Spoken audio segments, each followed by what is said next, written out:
Bonjour à toutes et à tous, ravi de vous accueillir pour ce nouveau webinaire Lyon Biopôle qui va être destiné aujourd'hui aux dispositifs médicaux et en particulier aux dispositifs qui embarquent de l'intelligence artificielle. On aura au programme plusieurs choses. Premièrement, revenir sur les grands principes de l'intelligence artificielle, mais surtout et avant tout traiter des sujets de protection de l'intelligence artificielle dans le domaine des dispositifs médicaux. Sur ce webinaire, on a eu le plaisir de collaborer et de co-organiser la rencontre avec le cabinet Placero IP. On aura donc la chance de pouvoir s'appuyer sur l'expertise et les compétences de nos deux intervenants, Charlotte Leleu et Mathias Robert, à qui je vais laisser la parole juste après ce petit mot d'intro. Peut-être vous rappeler, mais vous êtes maintenant habitué à ces webinars, que vous avez un petit onglet questions dans GoToWebinar qui vous permettra, si vous avez des demandes à formuler à nos intervenants, de pouvoir les formuler par écrit. On essaiera du coup de relayer ces questions au fur et à mesure durant le webinar. Et puis, on aura aussi un petit moment de questions et réponses en toute fin d'intervention d'ici 1h30, 2 heures. Petite dernière information, je vous rappelle également que dans le cadre des investissements d'avenir, l'État a également lancé un appel à manifestation d'intérêt et une consultation publique autour des sujets de la santé digitale. C'est un axe de stratégie d'accélération qui a été identifié dans les prochains programmes d'investissement d'avenir. On aura l'occasion d'en reparler puisque le pôle travaille actuellement à la mise en place d'un événement pour vous présenter un peu cet axe de stratégie d'accélération et puis pour vous permettre éventuellement également à travers un matchmaking de pouvoir rencontrer quelques acteurs. Cette introduction étant faite, je laisse la parole à Charlotte Leleu pour le démarrage de ce webinaire et je remercie encore le cabinet Placero pour nous avoir mis à disposition vos compétences. Je vous laisse la parole. Merci beaucoup, Kevin, et bonjour à tous. Peut-être un bref mot de présentation avant de commencer ce webinaire. Moi, je m'appelle Charlotte Leleu, je suis ingénieure brevet, conseil en propriété industrielle au sein de Placero IP. Je suis à Toulouse et je m'occupe effectivement beaucoup de brevets en matière d'intelligence artificielle, que ce soit appliqué aux technologies médicales ou à la bio ou à d'autres domaines qui sont extrêmement variés, comme on peut s'en douter. Mathias, je te laisse te présenter aussi. Bonjour à tous, donc Mathias Robert, associé au sein du cabinet Placero IP sur Paris pour ma part. Et en télétravail actuellement. Je suis également dans le même département que Charlotte et je traite également de demandes de brevets et des brevets liés à l'intelligence artificielle, les medtech et puis également la robotique. Voilà. Voilà, donc aujourd'hui, on va parcourir ensemble les aspects de protection d'un projet ou d'un produit qui intègre de l'intelligence artificielle. Mathias va commencer par nous rappeler un petit peu ce que sont les grands principes de l'intelligence artificielle et en particulier de ce sous-domaine qui s'appelle le machine learning ou l'apprentissage automatique. Et puis après, on va essayer de cerner un petit peu les différents modes de protection qui existent en matière de propriété industrielle autour des différentes facettes d'un projet qui intègre de l'intelligence artificielle. Donc on verra qu'il y a bien sûr le brevet sur lequel on va s'étendre assez longuement, mais il y a aussi d'autres modes de protection qui sont éventuellement complémentaires concernant les données, les bases de données et les logiciels. Je commence donc. Hop. Voilà, la première section va concerner effectivement la définition un peu et de l'intelligence artificielle, voir un petit peu techniquement qu'est-ce qui se cache. Certains d'entre vous sont peut-être déjà très au fait de la question et je m'en excuse. Dans ce cas-là, vous apprendrez peut-être pas grand-chose. Voilà, cette section-là, elle va s'adresser un peu à tous les autres. Donc, qu'est-ce que l'intelligence artificielle? Si on en fait une définition, hop, est-ce que j'ai la main? Charles, est-ce que Oui. tu peux? Ah ben ça y est, c'est bon. Donc la définition, on peut le définir, il y a plusieurs manières de la définir, mais une des définitions possibles, ce serait voilà, un ensemble de théories et techniques qui sont mises en œuvre afin de réaliser des machines qui sont capables de simuler l'intelligence humaine. Donc l'objectif de l'intelligence artificielle, c'est d'effectuer des tâches par mimétisme par rapport à ce que ferait un humain. C'est pas de penser en tant que tel, mais c'est d'essayer de mimer des tâches qui sont accomplies par des humains pour simuler l'intelligence humaine. Donc les tâches qui peuvent être des tâches d'observation et déduction, de compréhension et d'expression ou de prédiction. Évidemment, il y a d'autres tâches qui sont possibles, mais je dirais que ces 3 catégories-là regroupent un grand nombre de tâches déjà. Dans l'intelligence artificielle, on a un sous-domaine qui est très connu, qui s'appelle l'apprentissage automatique ou machine learning.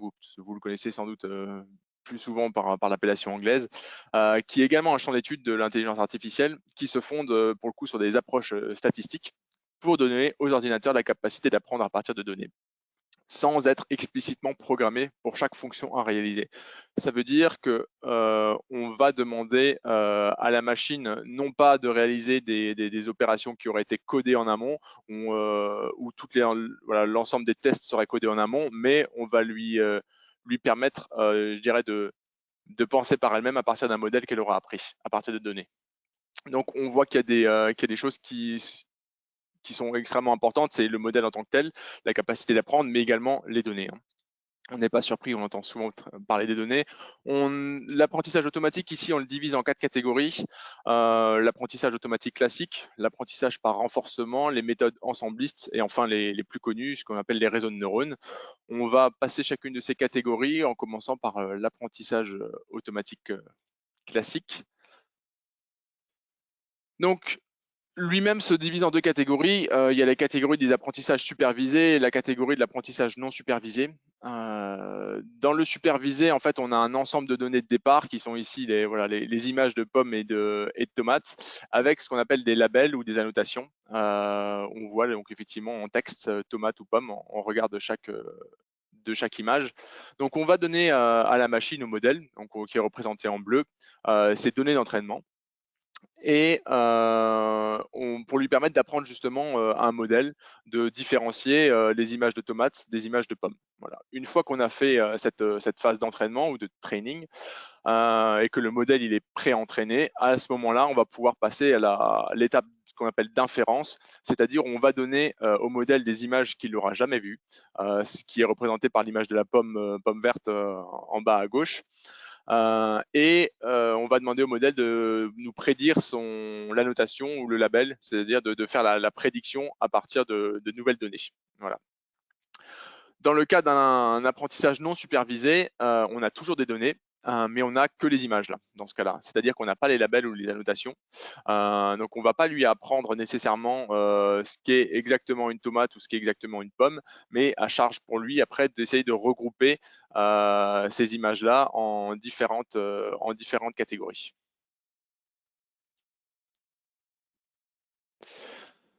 Donc le but de l'apprentissage supervisé, on l'a vu, c'est d'apprendre une fonction de prédiction ou un modèle.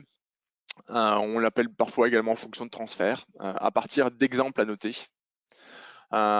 Donc en rouge, on a effectivement en rouge à gauche la base d'apprentissage, donc c'était nos pommes, nos tomates avec les labels de tout à l'heure, pour nous permettre d'apprendre justement un modèle qui est au centre de l'image ici à droite. Et une fois que cette phase d'apprentissage est réalisée, alors pendant l'inférence en vert, on va lui appliquer de nouvelles données afin qu'elle nous donne une nouvelle prédiction, une nouvelle sortie du modèle. En l'occurrence, ici, il s'agit d'une classification, c'est-à-dire est-ce que c'est des pommes ou est-ce que c'est des tomates. Il y a 2 types principaux de problèmes d'apprentissage supervisé. Le premier type, c'est la régression, c'est-à-dire qu'on va essayer de prédire des résultats dans une sortie continue. Alors typiquement, ça va être essayer de prédire l'âge d'une personne à partir d'une photographie. Ça va être également de permettre de déterminer le prix de vente d'une maison en fonction d'un certain nombre de caractéristiques, notamment en fonction des prix du marché ou le nombre de chambres ou ce genre de choses, ou la distance par rapport au centre-ville. Voilà, ça c'est des caractéristiques qu'on peut prendre en compte par exemple pour prédire le prix d'une maison.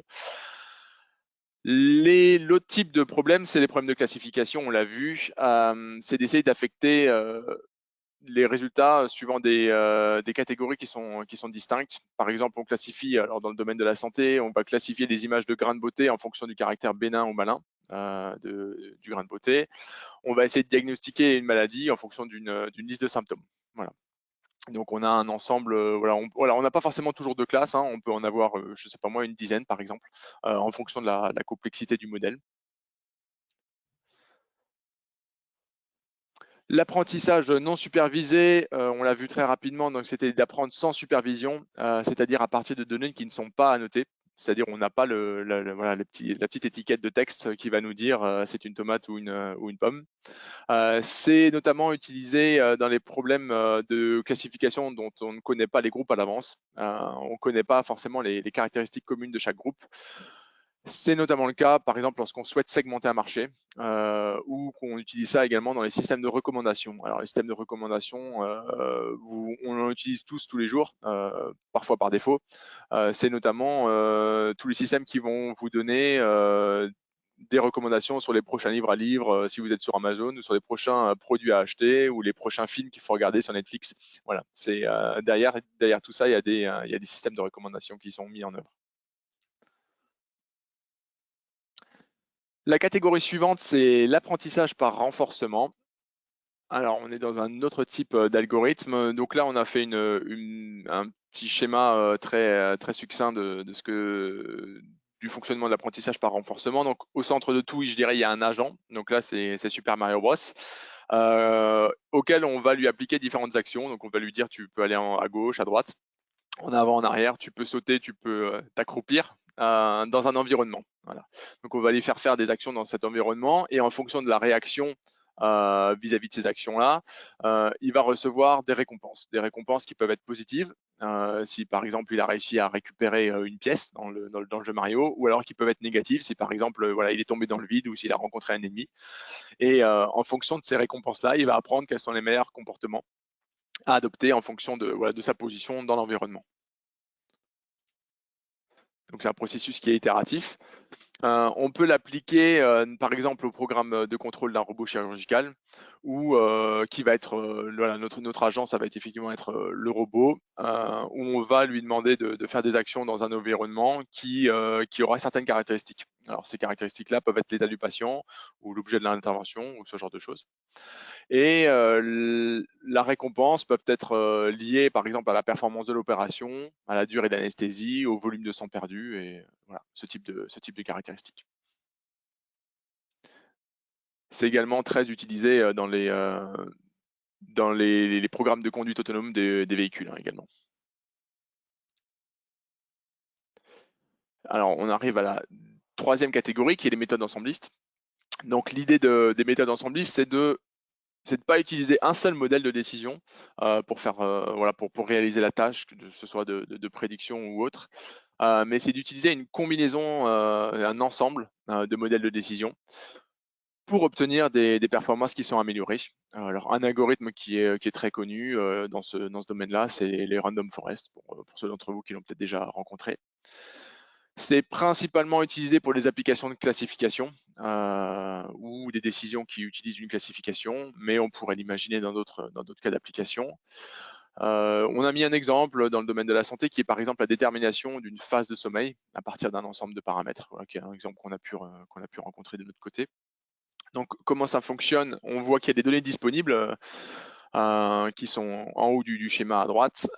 Et ces données-là, on va lui appliquer un ensemble de modèles individuels d'arbres de décision qui vont fonctionner en parallèle. Et à la fin, je dirais que chaque modèle, donc c'est le carré violet, chaque modèle va donner une sortie et on va réaliser un vote ou une moyenne de ces sorties pour obtenir la prédiction finale. Donc pour ceux qui n'ont jamais vu un arbre de décision, j'en ai représenté un qui est très très schématique à gauche, où il s'agit de prédire le type d'animal en fonction de est-ce qu'il a des plumes ou pas, et est-ce qu'il peut voler ou pas. Voilà. Mais évidemment, les arbres de décision sont un petit peu plus complexes que ça pour obtenir des modèles qui sont un peu performants. On arrive à la dernière catégorie, et un peu celle qu'on attend tous, qui est les réseaux de neurones, et dont on entend souvent parler. Alors, comment ça fonctionne? Avant de parler de réseaux de neurones, on va déjà parler de neurones. Donc, le neurone, il peut être schématisé par par la partie de gauche. Donc on voit que c'est un modèle mathématique tout de même auquel on va appliquer, donc c'est pas un modèle biologique, hein, c'est une référence mathématique, des équations mathématiques qu'on va utiliser, auquel on va appliquer différentes caractéristiques qu'on voit de x1 à xn. Donc typiquement ce sont des nombres, hein. Ce sont des nombres qui peuvent représenter, dont on parlait tout à l'heure de prédiction du prix d'une maison, ça peut être le nombre de chambres, ça peut être la distance par rapport au centre-ville, ça peut être la surface en mètres carrés, le nombre d'étages, le nombre de salles de bain, ce genre de choses, auxquelles on va appliquer donc ces entrées-là, x1 à xn, on va les multiplier par un poids synaptique. Donc c'est les petits ronds avec les oméga 1, oméga 2 qu'on voit. Donc ce poids synaptique, c'est également un nombre hein, qui est compris généralement entre 0 et 1, et auquel on va multiplier les xi de tout à l'heure. Et on va les sommer. Donc c'est le petit rond avec le sigma majuscule qu'on voit ici, et ajouter une constante qu'on appelle un biais. Voilà. Et cette somme-là, on va la donner à manger à une fonction d'activation qui peut être de plusieurs types, qui peut être le type, par exemple, j'ai mis les trois les plus connus, c'est la sigmoïde, la fonction tanh et la fonction relu, qui est rectifier linear unit. Voilà. L'idée qui est derrière ça, c'est de dire que lorsque la somme des inputs des xi, xn multipliés par les poids synaptiques est inférieure à une certaine valeur, la sortie, elle va être relativement proche de 0 ou égale à 0. Et à partir du moment où on dépasse un certain seuil, tiens, d'un coup, ça va se mettre, on va arriver à l'activation du neurone à une valeur proche de 1. Voilà. Donc c'est un peu ce qui est fait ici. Alors on cherche à avoir quelque chose qui est quand même un peu continu, de ne pas avoir forcément quelque chose qui soit trop en à-coup parce que ça donne pas forcément des bons résultats. Donc on a quand même une espèce de phase de transition voilà, dans ces différentes fonctions d'activation.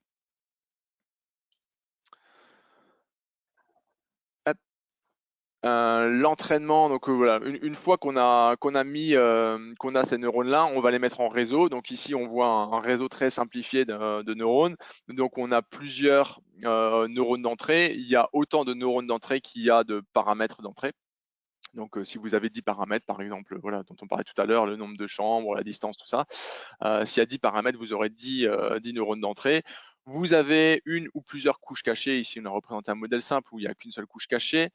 Et vous avez, dans le cas d'une classification très simple, vous avez un neurone en sortie. Ce neurone-là, s'il est activé, ça veut dire que le modèle a détecté que c'est un chien. Si ce neurone-là est désactivé, ça veut dire qu'il aura détecté un chat, par exemple. L'idée, donc on voit les petites flèches bleues. Les petites flèches bleues ici, ce sont les poids synaptiques de tout à l'heure. Ce sont les oméga de tout à l'heure. L'idée, c'est de démarrer l'entraînement avec des poids synaptiques qui sont choisis au hasard, complètement random, et de trouver les meilleures valeurs pour avoir les sorties. Donc pendant la phase d'entraînement, on se rappelle, on a nos données d'entraînement avec nos images de tomates ou de pommes, et on a les labels. Donc on va donner les pommes ou les tomates, les images en entrée.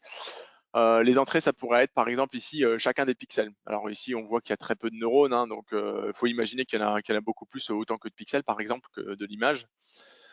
Et l'idée, c'est de trouver la bonne sortie, sachant qu'on la connaît déjà puisque c'est notre label d'entraînement. On sait déjà si c'est une tomate ou une pomme, mais le modèle, lui, il ne le sait pas encore. Donc l'idée, c'est de tourner les boutons de la meilleure manière possible pour pouvoir réussir à prédire ce qui est à prédire. Voilà. Et une fois qu'on fait ça de façon correcte, c'est-à-dire qu'on a par exemple typiquement plus de 95% de bonnes réponses, alors on considère que notre modèle il est correctement entraîné et on va pouvoir l'utiliser pour faire de l'inférence sur des nouvelles données. Voilà.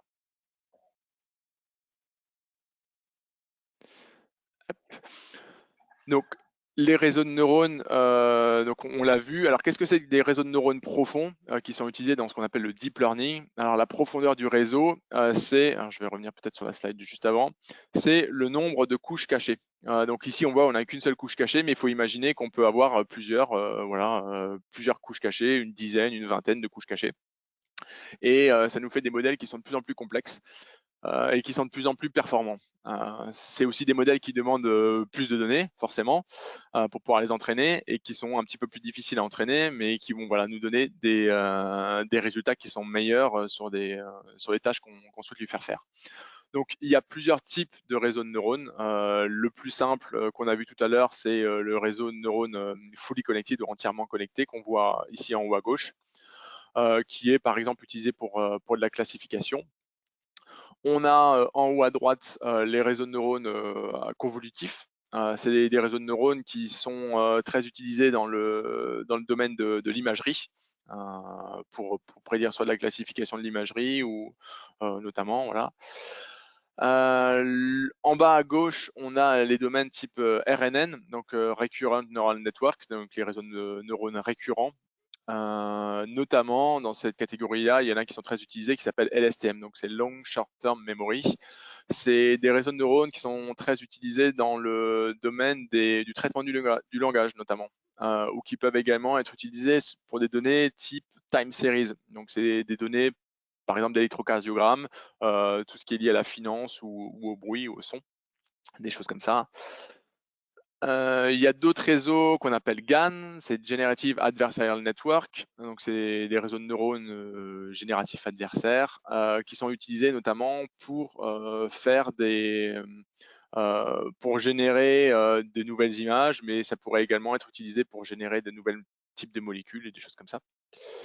Le dernier né, je dirais, dans le domaine du deep learning, c'est les modèles type Transformers qui ont eu vraiment des super performances dans le traitement du langage récemment. Voilà, c'est des modèles. Alors pour les GAN, c'est apparu en 2014 et pour les modèles type Transformers, c'est apparu en 2018. Hein. Donc on est sur des choses vraiment qui sont très très récentes et qui donnent de très bonnes performances. Voilà, je laisse la parole à Charlotte pour la suite. Merci Mathias. Donc effectivement, après ce petit tour d'horizon de certaines techniques en intelligence artificielle, on va pouvoir essayer d'explorer les différentes modalités de protection en termes de propriété industrielle qui peuvent être disponibles dans un projet qui emploie de l'intelligence artificielle.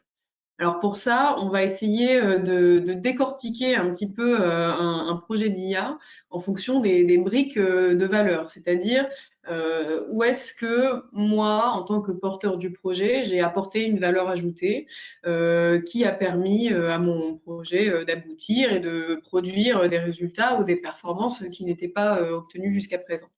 Alors en fait, on a représenté schématiquement un modèle d'intelligence artificielle qui prend en entrée un certain nombre de données. Là, par exemple, c'est des données d'IRM du cerveau et qui produit une sortie qui correspond à une fonction qu'on lui demande de mettre en œuvre.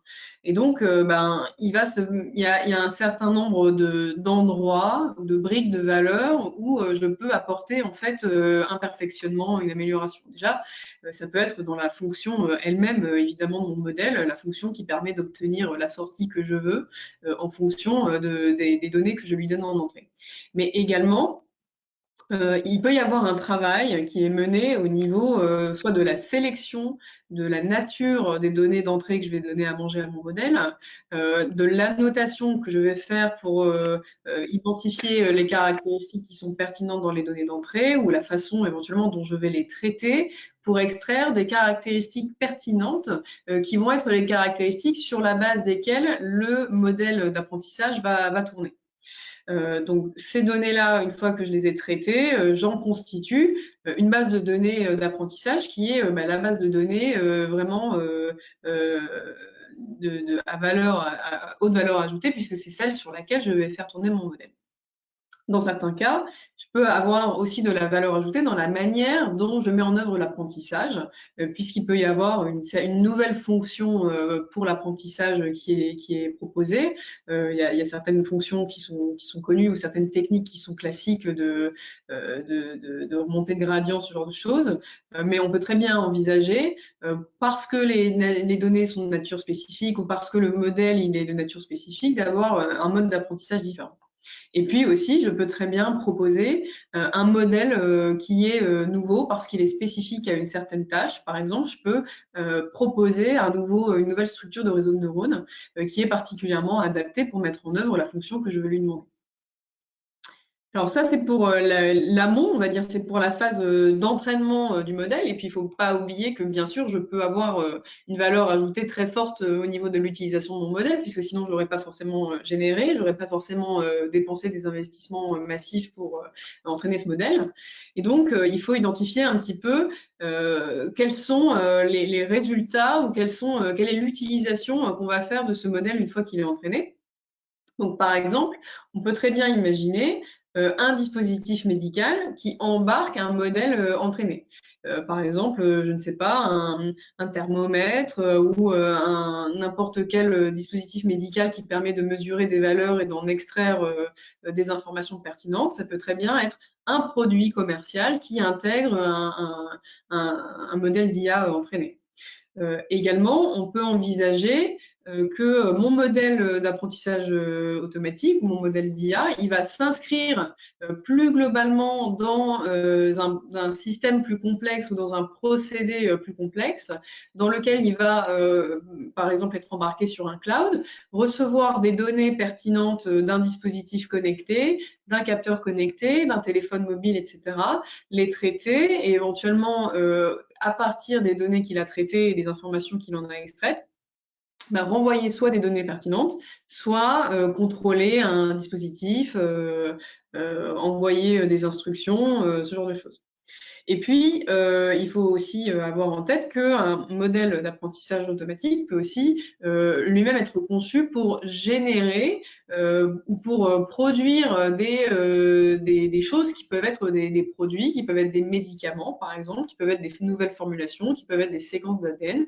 Donc, la valeur peut aussi parfois se trouver au niveau des produits qui sont obtenus par la mise en œuvre de mon modèle d'intelligence artificielle. Donc, quand on a vu à peu près ça, en fait, on se rend compte qu'il va y avoir un certain nombre de protections au niveau de la propriété industrielle qui sont disponibles et qui sont variables en fonction de la brique de valeur ajoutée que l'on considère. On va évoquer un certain nombre de ces protections ensemble aujourd'hui.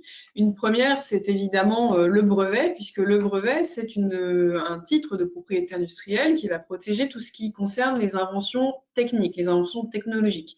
Donc tout ce qui est dispositif médical, des calculateurs, des ordinateurs, même des procédés industriels, des méthodes de contrôle industriel, etc.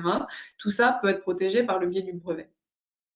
Et puis, il y a d'autres modes de protection qu'on va balayer un petit peu aussi, qui concernent par exemple les bases de données, par exemple le droit d'auteur quand il s'attache au logiciel, au code qu'on a développé pour un modèle d'intelligence artificielle par exemple. Et puis, bon, il y a d'autres modes de protection qui ne sont pas forcément des droits de propriété industrielle, hein, mais qui peuvent faire l'objet d'une stratégie de protection globale en conservant éventuellement certaines briques secrètes et en construisant le secret autour de ces briques, notamment par des contrats de confidentialité, par exemple. Donc, si je reviens sur ma décomposition d'un projet, alors déjà d'une phase d'entraînement de modèles d'intelligence artificielle en briques de valeur technologique, il y a un certain nombre de ces briques-là qui peuvent faire l'objet de brevets. Par exemple, la fonction globale de mon modèle, si c'est par exemple dans le domaine médical une fonction de diagnostic, une fonction de prédiction, une fonction de détection d'un biomarqueur, ce genre de choses, on peut très bien envisager d'obtenir une protection par brevet de la fonction qui est mise en œuvre par le modèle. Je peux également obtenir une protection par le brevet de la façon dont je sélectionne les données, dont je les annote, dont j'extrais des paramètres qui vont être pertinents pour l'apprentissage de mon modèle. Tout ça, en fait, si ça contribue à obtenir des performances qui sont améliorées dans la réalisation de ma fonction de prédiction, de diagnostic, etc., tout ça, je peux obtenir un brevet sur ces aspects-là. Également, si je mets en œuvre un apprentissage qui est particulier, ou même si je propose une structure de modèle d'intelligence artificielle qui est particulière et qui est particulière dans un objectif vraiment de résoudre un problème technique lié à ma fonction, si c'est pour améliorer la façon dont je décortique mes images d'IRM, par exemple en entrée, je peux très bien obtenir une protection également pour ces aspects-là. Et puis en aval, il faut aussi penser que je peux évidemment obtenir un brevet pour un dispositif médical qui embarque de l'intelligence artificielle entraînée. Et je peux également obtenir un brevet pour l'utilisation de ce dispositif dans un protocole par exemple de commande, un protocole dans lequel j'obtiens des données, je traite ces données par le modèle d'IA et puis j'en extrais des instructions ou des informations complémentaires. Ou encore, je peux également obtenir, dans certains cas, des brevets sur les produits qui sont obtenus par la mise en œuvre de mon modèle d'intelligence artificielle sur des médicaments, sur des séquences de gènes, etc. Sans oublier, comme je disais, qu'il y a des modes de protection additionnels qui couvrent certains aspects également, qui sont par exemple, Mathias nous présentera tout à l'heure, un droit spécifique aux bases de données. Donc si j'ai constitué une base de données qui a valu un investissement très important pour pouvoir entraîner un modèle d'intelligence artificielle, je peux également bénéficier d'une protection spécifique sur cette base de données. Et je peux bénéficier également d'un droit d'auteur sur le code informatique que j'ai écrit pour pouvoir réaliser ce modèle d'apprentissage automatique et l'entraîner. Également, je peux bénéficier d'un droit d'auteur sur le code quand j'intègre ce modèle d'intelligence artificielle dans un protocole d'échange avec des systèmes tiers, par exemple, avec des téléphones mobiles, etc. Donc une fois qu'on a vu ça, on va rentrer maintenant plus en détail dans ce qu'est un brevet et dans ce que sont les spécificités en fait de la brevetabilité, notamment dans le domaine de l'intelligence artificielle, avec quelques exemples qui sont inspirés du domaine médical, parce qu'il y a un certain nombre de jurisprudences qui existent et qui concernent le domaine médical. Donc je vais repasser la parole à Mathias. Merci Charlotte. Alors on va voir effectivement quelques exemples de brevets. Alors, je vais voir si j'ai la main. Hop, je crois hop, ça y est, c'est bon. Donc déjà, voir un petit peu effectivement ce que c'est qu'un brevet, quelques petites généralités, bullet points. Donc pour rappel, le brevet, c'est un titre de propriété industrielle qui confère au titulaire un monopole d'exploitation. Voilà, donc c'est vraiment l'objectif du brevet, c'est de vous assurer un monopole parce que il y a des investissements qui ont été faits pour pouvoir réaliser cette invention-là, et donc vous voulez pouvoir être le seul à pouvoir exploiter. Il faut faire effectivement la différence également entre ce qu'on appelle brevet et ce qu'on appelle demande de brevet. Donc un brevet, c'est une demande de brevet qui a été délivrée. Une demande de brevet, c'est un titre qui est encore en instance, qui est encore devant l'office correspondant, c'est-à-dire l'office français ou l'office européen des brevets, et qui est encore en cours d'examen. Donc il n'est pas certain que la demande de brevet soit délivrée, même si évidemment c'est ce qu'on espère à la fin. La durée de validité d'un brevet, c'est de 20 ans à compter du dépôt, à compter de la date de dépôt, donc de la demande de brevet. Donc 20 ans, ça peut paraître long. Vous le savez peut-être, des annuités à payer. En moyenne, les brevets ne sont pas nécessairement forcément maintenus pendant 20 ans parce que les technos évoluent, il y a des technologies qui deviennent obsolètes. En moyenne, en France, en tout cas, les brevets ils sont maintenus à peu près 7 ans. Voilà. Il y a quand même malgré tout des brevets qui vont jusqu'au bout des 20 ans, même si ça reste une minorité. Le dernier point concerne évidemment la procédure d'examen. Il faut savoir qu'il y a une procédure d'examen de forme au départ, et puis il y a également une procédure d'examen de fond. La manière dont ces procédures d'examen se passent peut varier un petit peu en fonction des différents pays, mais de façon générale, on a l'établissement d'un rapport de recherche qui est fait, c'est-à-dire c'est un document qui va lister des documents qui ont été trouvés par l'examinateur et qui sont à rapprocher de votre invention, et où l'examinateur va nous dire nous on considère que votre invention elle existe déjà dans tel ou tel document, ou au contraire que votre invention elle n'existe pas en tant que telle. Et voilà, donc l'idée c'est que votre invention doit remplir un certain nombre de critères qu'on appelle les critères de brevetabilité. Il suffit pas de déposer une demande de brevet pour se l'avoir octroyé. Le brevet peut protéger deux types de choses. Donc, la première chose, c'est un produit. Donc, ça peut se présenter de différentes manières. Ça peut être une machine, un composé chimique, un produit issu d'un procédé de fabrication, par exemple. La deuxième grande catégorie de protection, ça concerne la protection des procédés. Donc ça peut être un procédé de fabrication ou un procédé de fonctionnement d'une machine. Ça peut être aussi également un procédé d'entraînement d'un réseau de neurones, comme l'a dit Charlotte tout à l'heure. Le rôle du brevet, clairement, c'est d'interdire. C'est d'interdire à vos concurrents ou à d'autres acteurs de faire un certain nombre de choses sur le territoire du brevet. Donc, si vous avez un brevet français, vous pouvez limiter ces actes-là sur le territoire français uniquement. Si vous avez un brevet dans d'autres pays ou plus large en Europe, par exemple, vous allez pouvoir effectivement aller interdire des actes dans un territoire un peu plus large. Donc, quels sont les types d'actes qu'on peut interdire? Donc, c'est la fabrication, principalement, l'offre, la mise dans le commerce, mais aussi l'utilisation, l'importation, l'exportation. Et également la détention, donc aux fins précitées, c'est-à-dire la détention aux fins d'offre ou de mise dans le commerce, par exemple, du produit qui fait l'objet du brevet. Mais c'est également le droit d'interdire l'utilisation du procédé qui fait l'objet du brevet.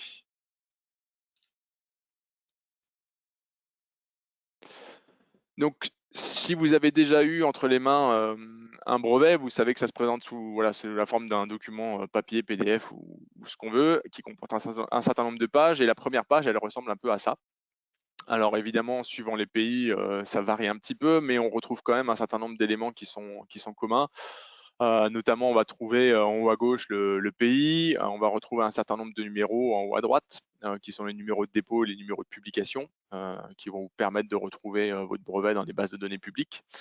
On va y retrouver les dates, comme la date de dépôt par exemple, ou la date de publication.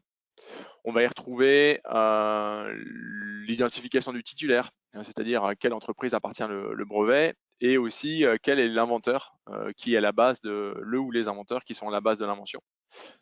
Et enfin, on a généralement un résumé de l'invention. Le résumé, il peut être sous la forme de texte, et on peut aussi lui adjoindre une figure qui représente l'invention schématiquement. Il y a, au-delà de cette page de garde, il y a trois éléments, trois sections principales dans un brevet. Il y a la description. Donc la description, c'est une présentation de l'invention qui doit être suffisamment claire et complète pour que ce qu'on appelle l'homme du métier puisse réaliser l'invention au même titre qu'un article scientifique que vous publiez dans une revue. Une revue doit permettre de pouvoir réaliser l'expérience pour quelqu'un qui est du domaine. À la fin du brevet, vous avez également les revendications donc après la description, qui permettent de définir vraiment quel est l'objet de la protection, c'est-à-dire les éléments que vous souhaitez protéger, pour lesquels vous souhaitez vous réserver un droit de propriété. On va voir à quoi ça ressemble, mais effectivement, c'est l'élément le plus important en termes de droit, puisque c'est vraiment lui qui va vous définir l'objet de votre invention et l'objet de la protection du brevet. Et on peut également trouver des dessins qui ne sont pas forcément obligatoires, ça dépend du type d'invention que vous avez, mais si on peut en mettre, effectivement, c'est mieux. Ce sont des dessins qui vont illustrer l'invention. La description, il y a plusieurs sections. On commence tout d'abord par le domaine technique. Donc là, j'ai pris un exemple d'un brevet de 1995 qui concerne le diagnostic des maladies cardiaques. Donc voilà, ça présente en quelques phrases, en une ou deux phrases, le domaine technique général de l'invention. Ensuite vient l'état de la technique antérieure, où on va passer finalement tout ce qui existe déjà, et puis les limitations de ce qui existe déjà, pour pouvoir justifier finalement pour pouvoir justifier notre invention et expliquer dans quel cadre s'inscrit notre invention. C'est des choses qu'on retrouve également sur les articles scientifiques, donc vous n'êtes probablement pas surpris que ça fonctionne de cette manière-là. Donc là, c'était la présentation de l'écoute des bruits du cœur à l'aide d'un stéthoscope. Et juste derrière cette présentation-là, on retrouve les limites de l'écoute au stéthoscope, qui nous expliquent que ça dépend pas mal des aptitudes personnelles de chaque praticien, et que les personnes dans les nouvelles générations ne sont pas forcément aussi aguerries que les anciens sur l'écoute au stéthoscope. Donc, après l'écoute au stéthoscope, on présente un second antérieur. Donc, on fait une espèce de chronologie où on voit apparaître l'utilisation des ECG à ultrasons. Voilà, on présente un petit peu le fonctionnement en quelques lignes, et puis les limites de l'utilisation de CG. Voilà, ce sont des appareils qui coûtent relativement cher et qui doivent être notamment mis en œuvre par du personnel qui est spécialisé.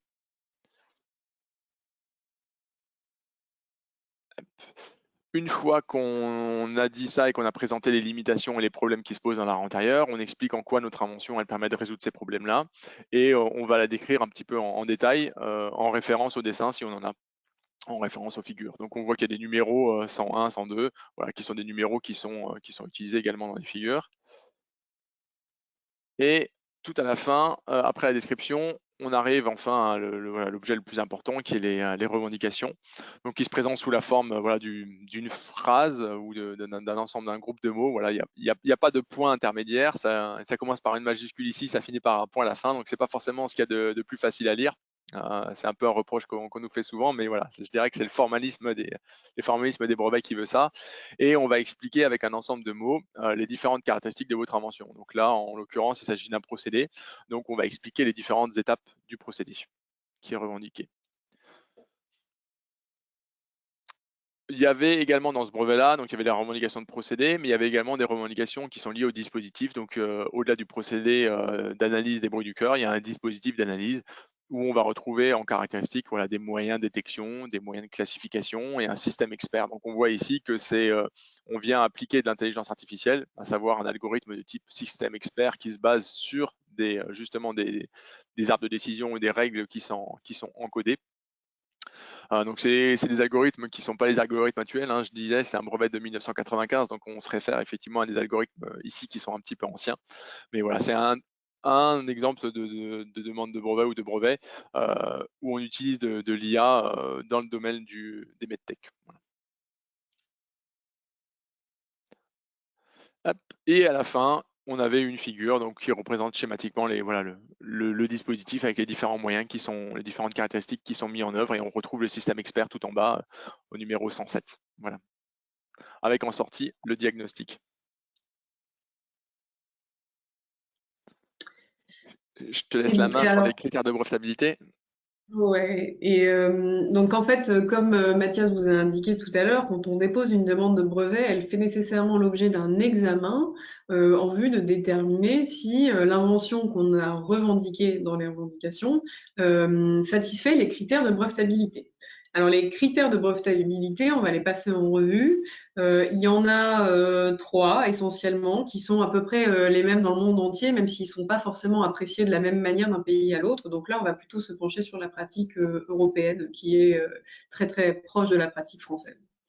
Alors, je vais passer le plus rapidement sur le troisième critère de brevetabilité qui est l'application industrielle parce que c'est un critère dont on parle quasiment jamais.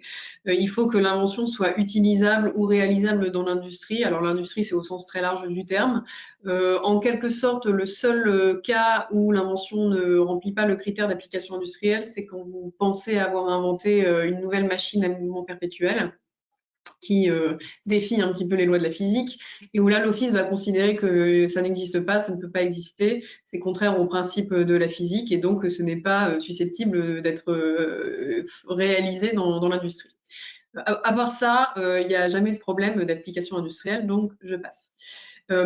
Ensuite, les 2 critères qui sont vraiment fondamentaux sont les critères de nouveauté de l'invention qu'on cherche à s'approprier par le brevet et d'activité inventive. Alors, la nouveauté de l'invention, c'est un critère qui veut que l'invention telle qu'on l'a décrite et revendiquée dans la demande de brevet n'ait jamais été divulguée par quelque moyen que ce soit avant la date de dépôt de la demande de brevet, y compris si c'est le déposant lui-même qui est à l'origine de la divulgation.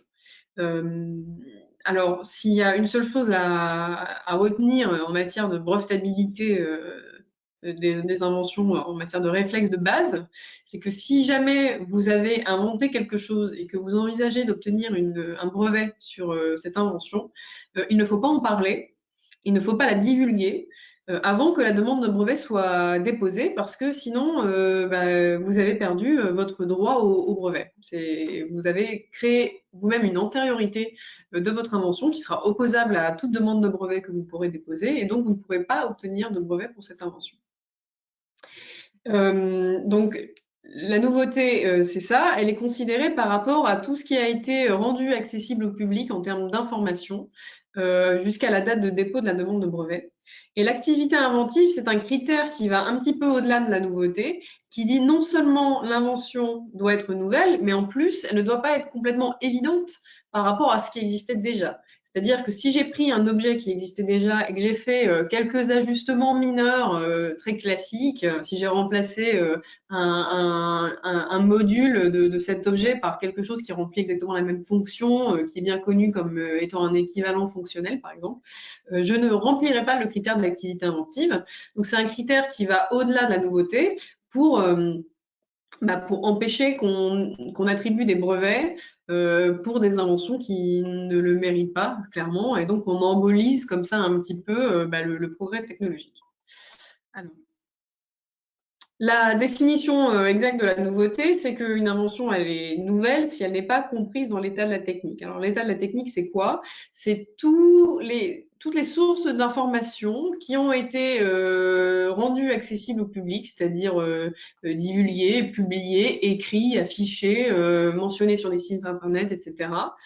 Quel que soit le moyen, donc effectivement, ça peut être un moyen écrit ou un moyen oral, ça peut être un salon, par exemple, un forum, ça peut être une soutenance de thèse, ça peut être tout ce que vous voulez, une commercialisation du produit, bien entendu. Quelle que soit la date, donc tant qu'il y a une antériorité, qu'elle ait été publiée la veille de la demande de brevet ou il y a 300 ans, c'est à peu près la même chose. Dans tous les cas, vous aurez un problème de nouveauté. Quelle que soit la personne, et donc en particulier si c'est l'inventeur ou le déposant de la demande de brevet qui divulgue l'invention, eh bien, il n'y a pas d'exception qui est faite. Hein. Et quel que soit le lieu, c'est-à-dire que si vous avez une antériorité qui vient de la période d'Edo au Japon, c'est très ancien, c'est très très loin, mais ça marche quand même. Et donc, quelle que soit la langue aussi, ce qui fait que il peut y avoir quelque part en Chine quelqu'un qui a pensé à votre invention avant vous, et dans ce cas-là, bien, vous n'avez pas droit au brevet. Alors, quelques petits exemples pour illustrer mon propos. Si on considère ici T1, la date de dépôt d'une demande de brevet, imaginons qu'à T0, qui peut être bien avant, il y ait un article scientifique écrit en japonais qui décrive l'invention. Dans ce cas-là, l'invention, objet de la demande de brevet, ne sera pas nouvelle. Imaginons que l'invention elle ait été présentée dans un congrès, mais qu'il n'y ait pas forcément de support écrit permettant de décrire l'invention qui soit restée. Eh bien, en principe, l'invention n'est pas nouvelle non plus. Alors après, c'est peut-être un petit peu plus difficile à démontrer, mais le fait est que si elle a été divulguée même à l'oral dans un congrès, c'est suffisant pour supprimer la nouveauté de l'invention. Imaginons maintenant qu'à la veille du dépôt de la demande de brevet, l'inventeur voit son article scientifique publié dans une revue prestigieuse, il est très content, sauf qu'il ne pourra pas obtenir de brevet pour son invention parce que même si c'est lui qui a divulgué, même si c'est juste la veille du dépôt de la demande de brevet, eh bien c'est trop tard, la demande de brevet, l'invention a été divulguée. La seule exception, c'est si la divulgation a lieu le jour même du dépôt. Quelle qu'elle soit, la divulgation, et bien dans ce cas-là, le critère de nouveauté est rempli puisqu'on apprécie vraiment la nouveauté par rapport à tout ce qui a été publié jusqu'à la veille du dépôt. Donc ça a pu nous arriver d'avoir dans certaines circonstances des clients qui nous appellent un petit peu paniqués pour dire oh là là, je suis sur un salon aujourd'hui, j'ai complètement oublié, mais je voulais obtenir un brevet pour cette invention. Dans ce cas-là, il faut se dépêcher très fortement pour essayer de produire quelque chose dans la journée et de le déposer dans la journée. Alors maintenant, l'activité inventive, donc je disais, c'est ce critère supplémentaire qui veut qu'une invention ne soit pas évidente pour un homme du métier par rapport à tout ce qui a été rendu accessible au public. Alors, on imagine bien que la notion d'évidence, c'est quelque chose qui est beaucoup plus subjectif que de savoir si l'invention elle est nouvelle ou pas, parce que évident pour qui, évident à quel niveau, ça dépend un petit peu de son niveau de connaissance, de son niveau de réflexe, etc. Donc, il faut savoir que c'est un critère qui est plus difficile à évaluer et que, de fait, les différents offices de propriété industrielle, que ce soit en France, en Europe ou aux États-Unis ou encore ailleurs, ont établi un petit peu des méthodes pour essayer d'apprécier ce critère-là. Alors, je ne vais pas rentrer dans le détail des méthodes, mais je vais vous donner quelques petits indices qui vont soit dans le bon sens, soit dans le mauvais sens, pour se dire, tiens, est-ce que mon invention, elle est évidente ou pas? Donc, si on a cherché dans une direction dans laquelle on n'était pas forcément incité à chercher parce que parmi les experts du domaine, il y avait un préjugé technique allant à l'encontre de cette direction et qu'on se rend compte que bah, bien qu'on ait mis en œuvre des choses qui étaient jugées, enfin, dont on pensait qu'elles n'allaient pas marcher, bah, on se rend compte que ça marche. Ça, c'est plutôt un indice très fort d'activité inventive, parce que ça veut dire que c'était pas du tout évident pour l'homme du métier d'aller dans cette direction, puisque tous ses confrères lui auraient dit, bah non, non, ça va pas marcher, n'y va pas. On a aussi un indice fort d'activité inventive quand on a un effet de surprise, c'est-à-dire que on a combiné des éléments qui sont éventuellement connus, et on se rend compte que bah, y a un effet supplémentaire, un effet de synergie qui est créé par la combinaison de ces documents, ou alors que l'invention marche beaucoup mieux que ce à quoi on s'attendait, pour une raison soit qu'on ne comprend pas, soit qu'on n'avait pas forcément identifié auparavant. Et donc dans ce cas-là, bah, à chaque fois qu'il y a un effet de surprise, on peut penser qu'il peut y avoir une activité inventive. Un autre indice qui est peut-être un petit peu plus faible, c'est si on arrive à démontrer qu'on a une invention qui résout un problème technique qui est ancien, sur lequel les gens ont beaucoup cherché. Si on arrive à sortir, je ne sais pas, un document d'intérieur qui a 20 ans, 30 ans, 40 ans, qui concerne le même problème technique et on voit que c'est toujours pas résolu au jour d'aujourd'hui, et que nous, on arrive avec une solution à ce problème, ça peut être un indice d'activité inventive. À l'inverse, comme vous l'aurez compris, si on utilise simplement une brique technologique connue, je ne sais pas, un élément chauffant pour faire une fonction de séchage dans un procédé ou dans un dispositif, il n'y a pas forcément de surprise. On applique un objet connu dans une fonction qui est connue, donc on ne va pas forcément obtenir de l'activité inventive. Ou encore, bah, si on a quelque part une incitation à aller chercher dans cette direction-là, si jamais on trouve un article scientifique qui dit, je ne sais pas, on a obtenu de bons résultats, mais dans les conclusions, souvent, il y a des perspectives sur ce sur quoi on va chercher. Donc, imaginons, on a un article scientifique qui dit, bon, bah, pour ce sujet, on a obtenu de bons résultats, mais je pense qu'il faudrait aussi essayer d'utiliser un algorithme de machine learning, par exemple, une forêt d'arbres de décision pour améliorer les performances, etc.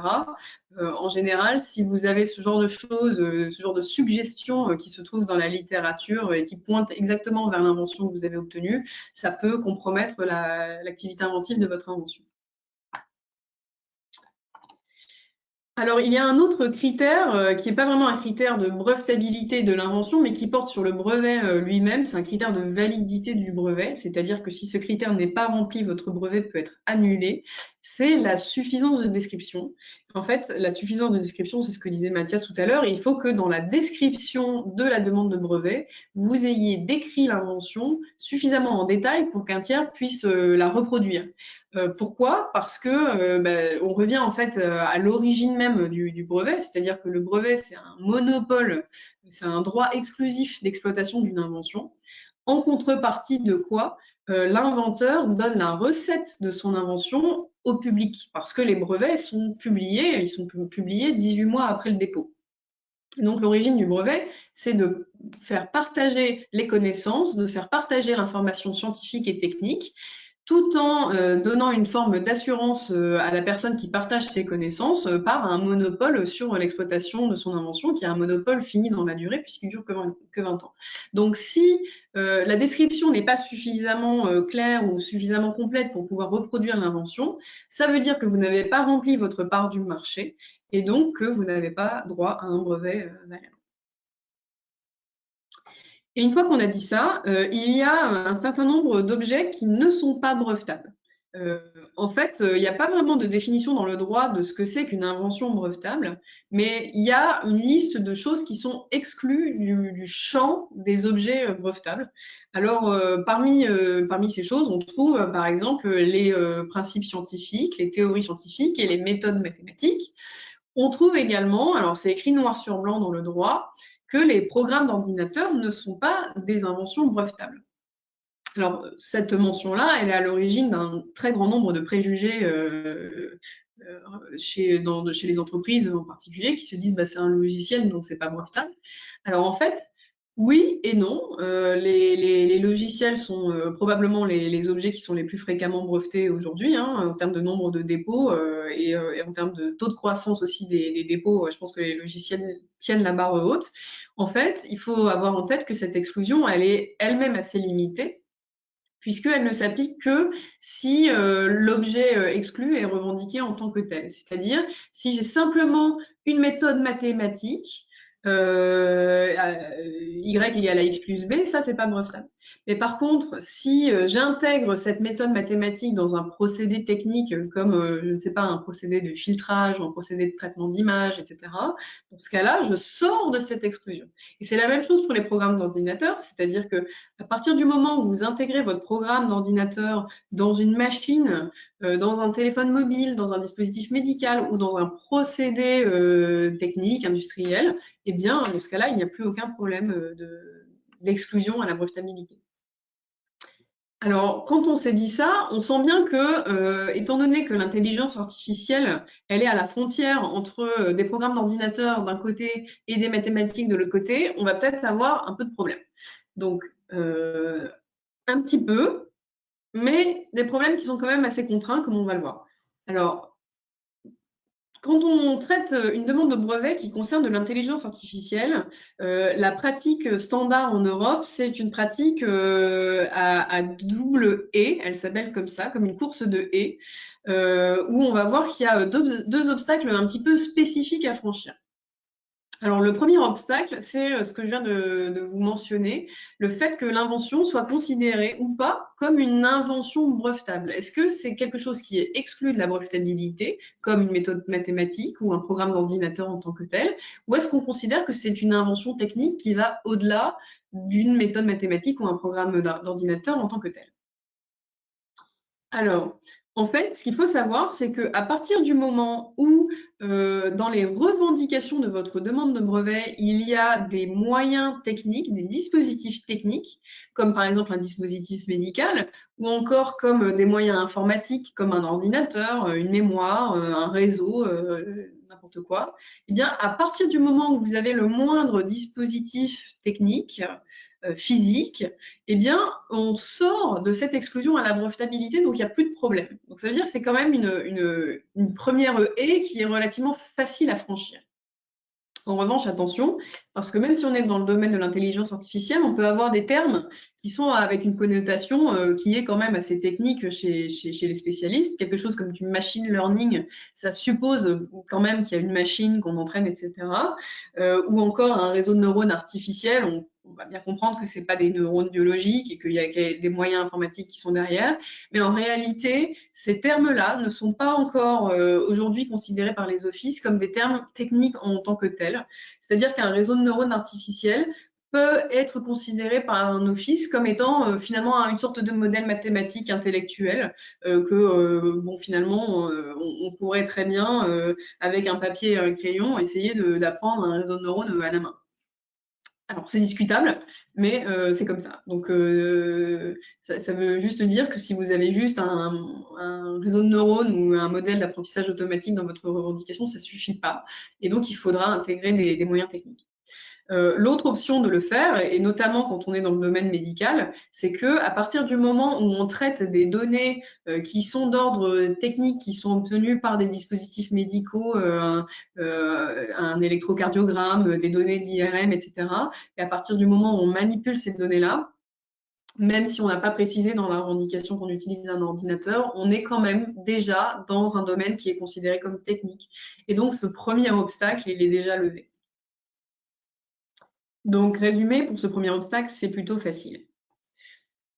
Ensuite, le deuxième obstacle, c'était un obstacle qui concerne l'activité inventive, spécifiquement concernant les inventions en matière d'intelligence artificielle, ou en fait, plus généralement, ce qu'on appelle les inventions de type mixte. Alors, une invention de type mixte, c'est quoi?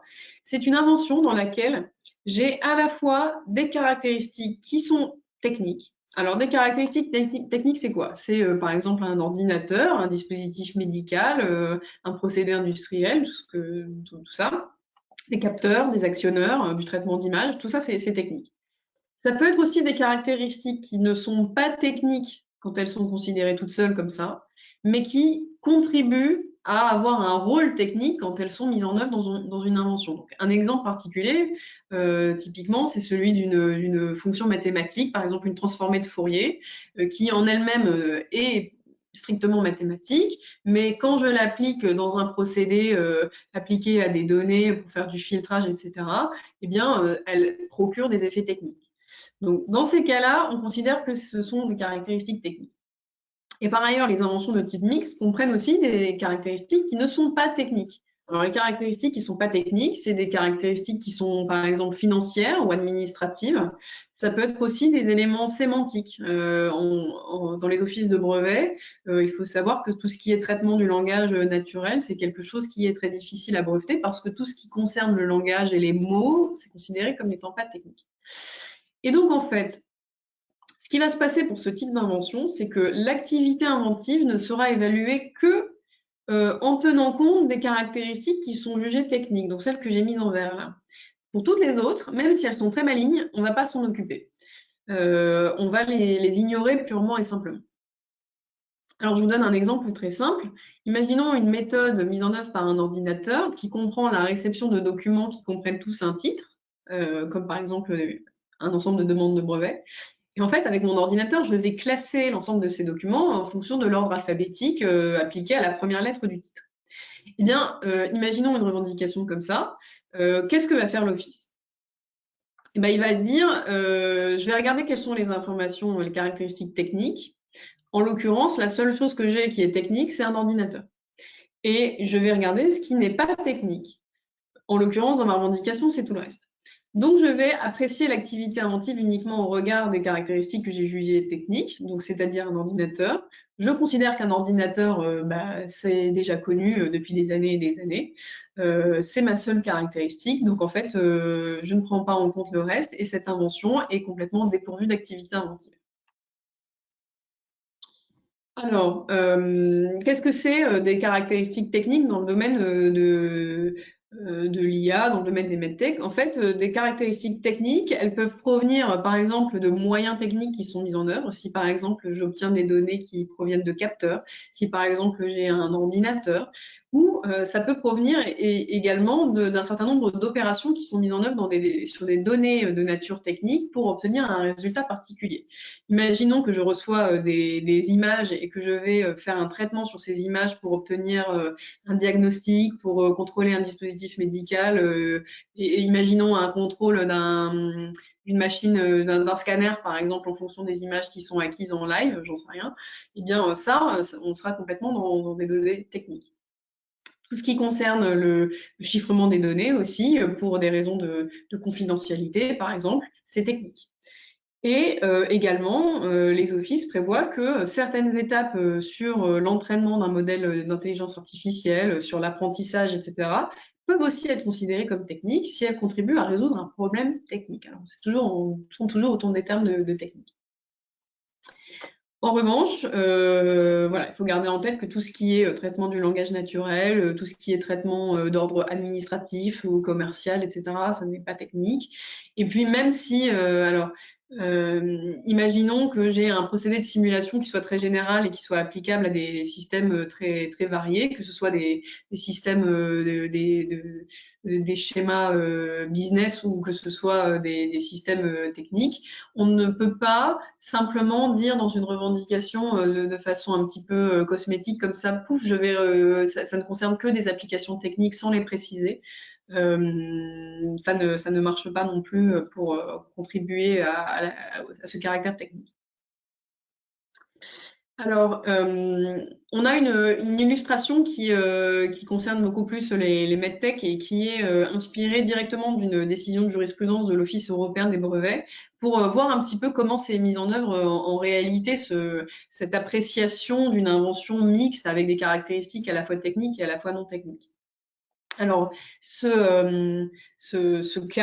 demande de brevet concernait un appareil de surveillance cardiaque qui comprend des moyens de réception d'un signal d'électrocardiographe et des moyens qui sont en fait des moyens de calcul hein, pour traiter ce signal d'électrocardiographe pour en extraire un certain nombre de valeurs, donc un vecteur avec n valeurs.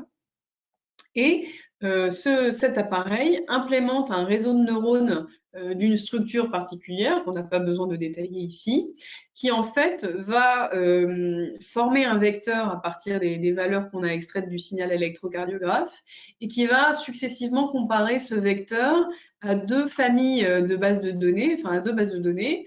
Une première base de données qui est construite à partir de vecteurs qui eux-mêmes représentent des battements cardiaques irréguliers, puis il va comparer le vecteur qui correspond au signal initial du patient à une base de données formée de vecteurs qui, eux, représentent des battements cardiaques réguliers. Et en fait, l'objectif de ce réseau de neurones à la fin, c'est de fournir une indication pour savoir si le signal qu'on a acquis au début était régulier ou irrégulier. Et donc, la question se pose de savoir ce qui est technique dans une revendication comme ça, parce que notamment tout ce qui concerne le réseau de neurones, ce qui est, comme je vous disais tout à l'heure, est considéré comme n'étant pas technique intrinsèquement par les offices, le fait de manipuler ça pour obtenir des vecteurs, le fait de comparer des vecteurs entre eux, etc., tout ça, en principe, ça n'est pas technique. Donc ça pourrait, enfin, parce que c'est plutôt d'ordre mathématique, si vous voulez. Donc ça pourrait ne pas être considéré par l'Office sur le plan de l'activité inventive. Cependant, le demandeur, la société qui a déposé la demande de brevet, a démontré qu'en réalité, cette structure particulière de réseau de neurones et cette organisation spécifique pour comparer le vecteur à un premier groupe de vecteurs puis à un deuxième groupe de vecteurs, ça a un effet technique particulier. Cet effet technique particulier, c'était de réduire le nombre de fausses identifications de signaux irréguliers. Donc, en d'autres termes, ça améliore la précision de l'appareil de surveillance cardiaque pour ne pas fournir de faux positifs. Et donc, on justifie d'un effet technique qui est mis en œuvre par ces caractéristiques qui sont quand même un petit peu mathématiques. Ces caractéristiques ont in fine été prises en compte pour l'activité inventive de l'invention, et donc l'invention a été jugée brevetable. Alors, en revanche, à l'inverse, il y a eu un essor ces dernières années des dépôts de demandes de brevets impliquant de l'intelligence artificielle, disant ah bah ouais, mais forcément j'ai mis de l'intelligence artificielle, ça a vachement bien marché, donc j'ai une invention. Alors, l'intelligence artificielle n'est quand même pas une baguette magique et de plus en plus, aujourd'hui, il ne suffit plus du tout de dire j'ai fait ça avec de l'intelligence artificielle sans préciser ce qu'on fait, quel est le type d'IA, comment on a traité les données, etc., pour obtenir un brevet. Ça, c'est un autre exemple inspiré directement d'un cas de jurisprudence dans lequel on avait une détermination du débit cardiaque à partir d'une courbe de pression artérielle. Et cette courbe de pression artérielle était transformée en une courbe de pression aortique équivalente, ce qui était déjà fait par ailleurs dans l'art antérieur. Et la seule nouveauté, c'était que cette transformation de courbe de pression artérielle en pression aortique, elle était faite par un réseau de neurones entraînés. Et en fait, dans la demande de brevet, il n'y avait pas de particularité, de précision supplémentaire sur c'est quoi le réseau de neurones, comment il est entraîné, comment j'ai choisi mes données, quels sont les résultats, est-ce que j'ai des performances meilleures qu'avant, etc. Il n'y avait rien. C'est juste, j'ai utilisé un coup de baguette magique et voilà. Et donc ça, on a considéré qu'il n'y avait pas d'effet technique spécifique lié à l'utilisation d'un réseau de neurones, et donc là, il n'y a pas eu d'activité inventive. Donc la morale de cette histoire, c'est que quand on essaye de mettre de l'intelligence artificielle, quand on essaye de protéger une invention à base d'intelligence artificielle, il faut quand même faire très attention à bien étoffer la description de la demande de brevet pour pouvoir justifier d'un effet technique particulier et dire voilà ce qu'on a fait comme choix de conception particulier sur cette invention. Donc finalement, ce deuxième obstacle, alors il n'est pas si élevé que ça, surtout dans le domaine médical, parce que à partir du moment où on est dans le domaine médical, bien souvent, quand même, on obtient le caractère technique qui est le plus souvent bloquant. C'est sûr que si on essaye de protéger une invention d'intelligence artificielle appliquée, enfin qui n'est pas appliquée, par exemple, si c'est juste un réseau de neurones comme ça, ou pire, si c'est appliqué à des données commerciales, là, ça va être beaucoup plus difficile à protéger, mais dans le domaine médical, on n'a pas trop de problèmes. Et enfin, un aspect supplémentaire qui est très important de souligner, je vous ai parlé tout à l'heure de la suffisance de description, c'est cette partie du contrat qu'il faut remplir pour que les tiers puissent pouvoir reproduire l'invention. Ce que Mathias vous a montré tout à l'heure en vous montrant les différents types de réseaux de neurones, par exemple, c'est que il y a certains réseaux de neurones qui sont plus adaptés à certaines applications que d'autres. Et donc, pour certaines applications, on peut considérer qu'un réseau de neurones n'est pas forcément adapté et donc il ne va pas forcément marcher. Et comme en intelligence artificielle, il n'y a pas forcément un niveau de présomption que ça va marcher qui est très élevé, eh bien, il est de plus en plus important de détailler dans la demande de brevet au moins ce qu'on appelle un mode de réalisation, c'est-à-dire un exemple qui marche. Quel est le modèle que vous avez utilisé? Quelles sont les données que vous avez utilisées? Comment vous les avez sélectionnées? Comment vous les avez annotées? Comment vous avez fait l'apprentissage? C'est quoi la sortie, etc. Donc, c'est important d'avoir au moins un cas qui marche, éventuellement associé à des résultats expérimentaux pour démontrer l'efficacité de votre modèle. Et donc, ça permet d'obtenir un brevet qui sera beaucoup plus solide. Mathias, je te repasse la parole concernant les logiciels et les bases de données. Merci Charlotte. Donc voilà, au-delà de la protection par brevet, effectivement, on peut chercher à voir comment est-ce qu'on peut protéger le logiciel en tant que tel et également ou les différents éléments du logiciel et également les données. Hop, on va démarrer. Il faut que je reprenne la main. Tac. Ça y est, je suis bon. Mais un peu trop. Donc, les logiciels peuvent être protégés par le droit d'auteur, vous le savez sans doute. Donc, au-delà des brevets, on a d'abord une protection par le droit d'auteur. La protection par le droit d'auteur, elle naît directement de la création. Donc, à partir du moment où les développeurs vont faire du code, ils ont automatiquement le droit d'auteur qui est annexé au logiciel. Alors, il y a plusieurs choses qui peuvent être protégées par le droit d'auteur. C'est les codes sources et les codes objets. Donc le code source, c'est voilà, c'est les lignes de code que vous allez voir sur l'écran. Le code objet, c'est le code une fois que le code source a été compilé par un compilateur. On peut trouver également dans cette protection les sons et les textes qui sont utilisés dans le logiciel, s'il y en a, les images, ce qui peuvent être également protégés par des dessins et modèles. On rentrera pas dans le détail ici. Les interfaces, le matériel de conception préparatoire, notamment le cahier des charges, voilà, qui est exprimé en termes de solutions et d'analyse fonctionnelle. La documentation du logiciel. Et enfin, le nom du logiciel. Alors, le nom du logiciel, on peut également conseiller de le protéger à titre de marque. Voilà, ce qui est fait pour les logiciels qui sont en destination notamment au grand public ou autres, ou pour lesquels l'identité de la marque est potentiellement relativement forte. Même si le droit d'auteur, on va dire, il naît de la création, il faut encore qu'on puisse le prouver. Donc pour ça, on va demander auprès d'une société de droit d'auteur, par exemple l'APP, l'Agence de protection des programmes, de nous donner une preuve de la date. On peut également aussi le faire auprès d'un officier ministériel, que ce soit un notaire ou un huissier par exemple, qui viendrait chez vous, où vous allez à l'étude, et puis il vous appose une date sur un support par exemple. L'objectif de la protection par droit d'auteur, elle est quand même relativement limitée, hein, c'est bien ce qu'il faut avoir en tête, c'est que ça permet uniquement d'éviter la copie servile. À partir du moment où vous avez un autre éditeur qui développe une fonctionnalité équivalente, par exemple dans un autre langage de programmation, avec d'autres librairies, avec d'autres classes et méthodes pour ceux qui font un peu de développement et qui savent un petit peu ce que c'est. C'est-à-dire, mais si quelqu'un réécrit votre logiciel, je dirais d'une autre manière, vous perdez la protection par droit d'auteur, c'est-à-dire que vous ne pouvez pas l'empêcher quelqu'un d'autre d'utiliser cette fonctionnalité-là avec votre seul droit d'auteur. C'est pour ça que les brevets sont hyper importants, parce que le brevet, lui, va viser à protéger les fonctionnalités en tant que telles. Voilà. Donc c'est c'est un outil qui est quand même beaucoup plus fort.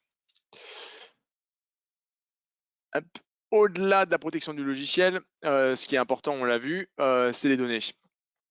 Pour avoir un modèle de machine learning qui est de très bonne performance, il suffit pas d'avoir le bon type de modèle, la bonne structure de modèle, mais il faut également avoir les bonnes données pour les entraîner. D'ailleurs, souvent, on utilise des modèles qui sont déjà connus, qui ont été publiés par d'autres, où le code source est déjà publié. Mais par contre, on utilise d'autres types de données pour les entraîner, des données qui sont vraiment liées à la tâche spécifique qu'on veut réaliser avec ce modèle-là. Et toute la valeur, elle est finalement dans l'acquisition de l'ensemble de ces données-là, de la mise en œuvre de l'ensemble de ces données pour pouvoir entraîner le modèle. Donc, du coup, ce qu'on cherche à protéger, ça va être la base de données éventuellement en tant que telle. Donc, on voit que la donnée, là j'ai un petit graphique avec le nombre de données générées par an. Donc on voit que ce nombre de données, il augmente de façon un petit peu exponentielle et qu'on a aujourd'hui plusieurs dizaines et qu'on aura demain plusieurs centaines de zettabytes. Donc je vous ai mis un ordre d'idée de ce que ça représentait avec un zettabyte. On voit qu'il y a beaucoup de zéros derrière. C'est un gros nombre de bits. On n'est pas du tout dans les ordres d'idées qu'on a l'habitude de manipuler. Donc c'est pas forcément la rareté des données qui fait leur valeur, parce qu'aujourd'hui on les trouve en abondance, mais c'est justement le fait qu'on en ait beaucoup. Et c'est cette multiplicité des données qui va pouvoir avoir de la valeur, et en particulier dans le domaine de l'intelligence artificielle. La valeur éventuellement, elle peut être liée à la rareté du point d'accès, ce qui peut être le cas pour certains types de données. En tout cas, ce qui est sûr, c'est que les investissements qui sont liés aux données, ils augmentent progressivement avec la quantité des données stockées et traitées, donc ils augmentent progressivement avec le temps, et qu'on cherche finalement à valoriser ces investissements. Donc, une des voies possibles pour protéger ces données, ça va être la protection des bases de données, on va le voir. Là, j'ai mis un petit parallèle entre la donnée et le nouvel or noir. C'est un parallèle qui est souvent fait, où on explique souvent que la donnée, finalement, c'est le nouveau pétrole, hein. Et il y a plusieurs, j'ai fait le parallèle entre plusieurs étapes qui vont de l'exploration ou du forage du pétrole jusqu'au consommateur, et du côté des données, qui vont de la génération des données jusqu'aux utilisateurs. Donc, on l'a dit, on va pouvoir protéger les bases de données en Europe parce qu'on a des fondements juridiques qui passent notamment par une directive qui date de 1996 déjà, qui concerne la protection juridique des bases de données et qui a été transposée par une loi de 98 dans le droit français.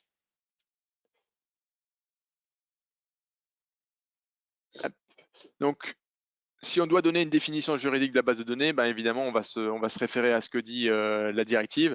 C'est un recueil d'œuvres, de données ou d'autres éléments indépendants qui sont disposés de manière systématique ou méthodique et qui sont individuellement accessibles. Donc, en gros, il nous faut beaucoup de données, ce qui est le cas quand on a de l'IA, et qui sont individuellement accessibles. Ça va être le cas également, puisque votre base de données, ça va être une base de données qui est informatique. Alors, en réalité, la définition qui est là, c'est une définition qui est très large et qui regroupe même les bases de données qui ne seraient pas informatiques. Ça sera un ensemble de recueils d'œuvres ou de faits qui sur papier, ça rentrerait également dans cette définition-là. Bien évidemment, c'est pas du tout le cas dans le domaine de l'IA où tout est informatisé. Donc les éléments qui sont constitutifs de la base de données, ça peut être des œuvres littéraires, artistiques, musicales ou autres, des textes, des sons, des images, des chiffres, des faits, des données. Donc dans notre cas, dans le domaine de l'IA, ça peut être des images d'IRM par exemple, ou voilà, un ensemble d'images d'ICOM, ou des chiffres, des faits, des données. Ces éléments, ils doivent être indépendants, c'est-à-dire qu'ils doivent être séparables les uns des autres, sans que la valeur de leur contenu s'en trouve affectée. Ce qu'on appelle la valeur informative autonome. Là encore, c'est le cas également lorsque vous prenez une image d'IRM en tant que telle, qui a une information individuellement dans les autres images. Les les éléments, ils doivent être individuellement accessibles, c'est-à-dire que la base de données doit pouvoir être interrogée par des moyens techniques ou un mode de classement permettant de retrouver chacun des éléments constitutifs. C'est évidemment le cas lorsque vous avez une base de données SQL ou autre. Et vous pouvez accéder à chacun des lignes et des colonnes et chacun des éléments dans ces lignes et des colonnes ou ces tables de la base de données. On a un droit d'auteur qui s'applique pour les bases de données, qui naît directement de la création de la base de données, un peu comme dans le cas des logiciels. Donc on va protéger la structure de la base, qui est constituée par le choix à la disposition des matières. Alors les matières, en fait, c'est tout ce qui est texte, son, images, chiffres, faits, données. Ça protège également les systèmes d'indexation qui sont nécessaires au fonctionnement et à la consultation de certaines bases de données. L'utilisation du droit d'auteur pour les bases de données, c'est pas forcément dans le domaine de l'IA ce qui est le plus utile, parce qu'il y a la condition d'originalité de la base de données aussi. Pour pouvoir être protégé par le droit d'auteur, il faut que cette base de données soit originale, c'est-à-dire que ça doit constituer une création intellectuelle propre à l'auteur, avec une liberté créatrice, une touche personnelle, ce qui n'est pas le cas si la base de données elle est dictée par des considérations qui sont purement techniques, par des règles ou des contraintes. Ce qu'on appelle une base de données fonctionnelle, et typiquement, c'est exactement le cas dans le cas des bases de données qui sont utilisées en intelligence artificielle. Donc, on ne va pas pouvoir s'appuyer sur le droit d'auteur pour protéger notre base de données, mais heureusement, la directive de 96, elle nous offre un autre type de droit, qui est le droit sui generis, également appelé droit du fabricant ou du producteur de la base de données. Donc, l'objet du droit, alors il faut bien comprendre que c'est pas constituer des données prises individuellement, donc on ne protège pas les données en tant que telles, mais on va protéger l'ensemble des données collectées par le producteur de la base de données et qui sont insérées dans la base. Donc les conditions de protection, c'est une protection qui est accordée en échange d'un investissement en vue de la constitution de la base. Donc il n'y a pas besoin d'originalité dans la constitution de la base de données. Il faut simplement que vous ayez fait un investissement qui soit important, qui soit qualifié de substantiel, pour pouvoir obtenir une protection de la base de données. Donc, il est reconnu lorsque vous avez la constitution, la vérification ou la présentation du contenu de la base qui atteste d'un tel investissement. L'investissement, il doit être financier, il peut être également matériel ou humain. Donc, la constitution, on l'a vu, donc c'est l'agrégation de l'ensemble des données pour pouvoir former la base. La vérification, ça va être par exemple toutes les opérations qu'on appelle data quality. On va vérifier soit au moment où on les met dans la base de données, soit régulièrement une fois que la base de données est déjà constituée et qu'on vient y adjoindre d'autres données. On va vérifier que les données sont les bonnes et que ça matche bien entre les différentes tables ou entre les différents éléments de la base de données. C'est également les investissements en vue de la présentation du contenu. Donc, c'est tout ce qui est lié à l'accessibilité de la base de données et les moyens techniques qui sont mis en œuvre pour pouvoir accéder aux différents éléments au fur et à mesure que vous entraînez votre modèle et que vous utilisez par exemple ces éléments-là.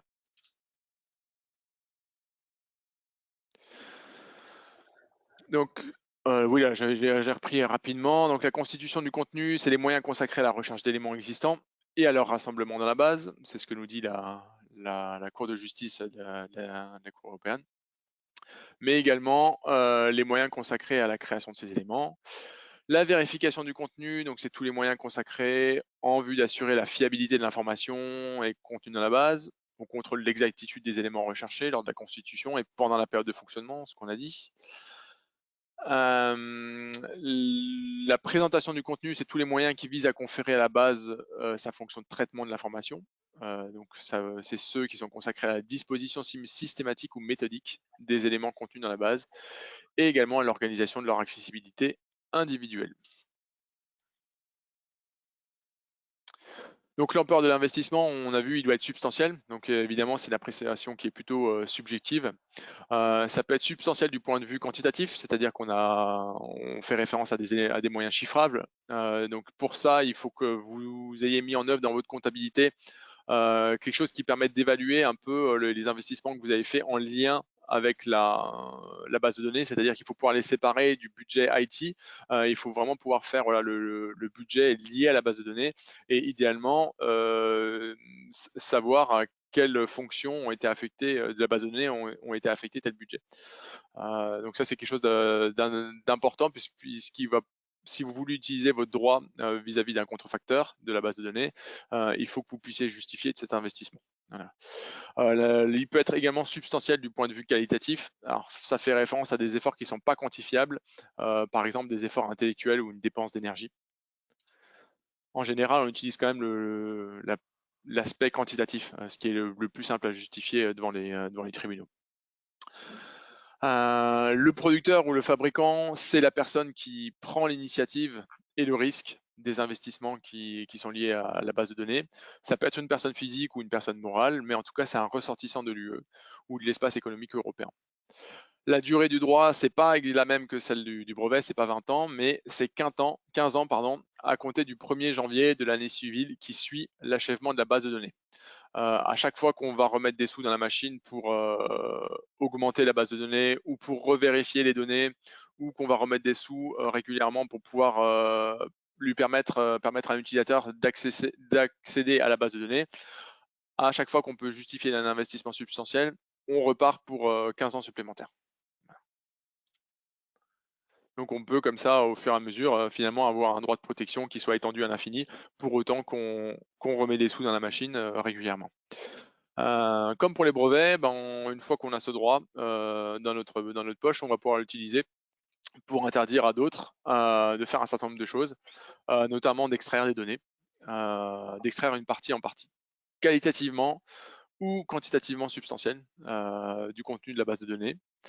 On va pouvoir également empêcher quelqu'un de réutiliser par la mise à disposition du public de la totalité ou d'une partie substantielle du contenu de la base, quelle qu'en soit la forme.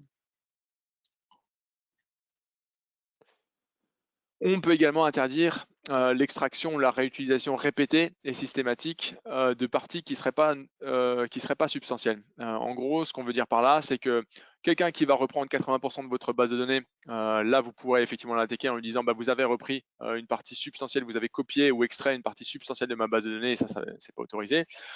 Mais quelqu'un qui viendrait tous les jours vous prendre 1%, et au bout de 100 jours aurait reconstitué à 100% votre base de données, c'est pas possible non plus. Donc c'est ce qui est protégé, enfin ce qui est empêché en tout cas par cet article-là. Donc ça permet d'éviter de reconstituer par effet cumulatif la partie substantielle ou la totalité de la base de données.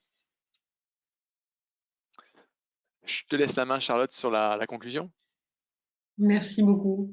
Donc effectivement, comme vous avez pu le voir, il y a un certain nombre d'options qui sont disponibles en tant que protection, comme outil de protection sur le plan de la propriété industrielle d'un projet qui inclut de l'IA. Alors en fait, une fois qu'on a vu tout ça, ce qui est important, c'est de vraiment essayer de fixer sa stratégie en matière de pays de façon un petit peu systématique. C'est-à-dire faire un petit peu le travail qu'on a fait tout à l'heure de décortiquage des briques de valeur pour voir où se trouve la valeur pour l'entreprise et d'identifier en fait quelles sont les options qui sont possibles pour les briques de valeur. Parce que dans certains cas, on va identifier que là où le projet d'entreprise apporte vraiment une valeur ajoutée importante, il n'y a que certaines options qui sont disponibles et pas d'autres. Par exemple, on peut très bien avoir un produit qui va être commercialisé et donc la constitution de ce produit ne pourra pas être maintenue secrète puisque à partir du moment où le produit est commercialisé, on pourra le décortiquer, etc. pour faire du rétro-engineering. À l'inverse, il peut y avoir des sujets sur lesquels il n'y a pas de protection par brevet qui est disponible et dans ce cas-là, il faut réfléchir à éventuellement quelles sont les autres options possibles. Une fois qu'on a déterminé les options de protection qui sont disponibles pour l'ensemble des briques de valeur de l'entreprise, c'est là qu'intervient vraiment la stratégie, à savoir quel est le business model de l'entreprise, quelle est la stratégie de développement de l'entreprise, et donc quelles sont les options qui restent pertinentes pour en fait, soutenir cette stratégie d'entreprise et atteindre les objectifs qu'on s'est fixés. On les met en œuvre et évidemment, ce qu'il faut garder en tête, c'est que à la fois la vie de l'entreprise et les objectifs de l'entreprise évoluent, mais aussi dans un projet d'IA, il y a plusieurs temps. Il y a le temps de l'apprentissage, il y a le temps de l'inférence, il y a le temps de l'exploitation, et qu'en fait, il faut aussi essayer de penser à tous ces temps-là, à toute cette évolution temporelle et réactualiser régulièrement sa stratégie en matière de propriété industrielle. Alors sur le fait de peser les différentes options, il faut garder en tête les avantages et les inconvénients de toutes les options et garder en tête en fait la façon dont on peut exploiter chaque option. Alors, je vous ai fait une sorte de petite matrice SWOT là sur le brevet.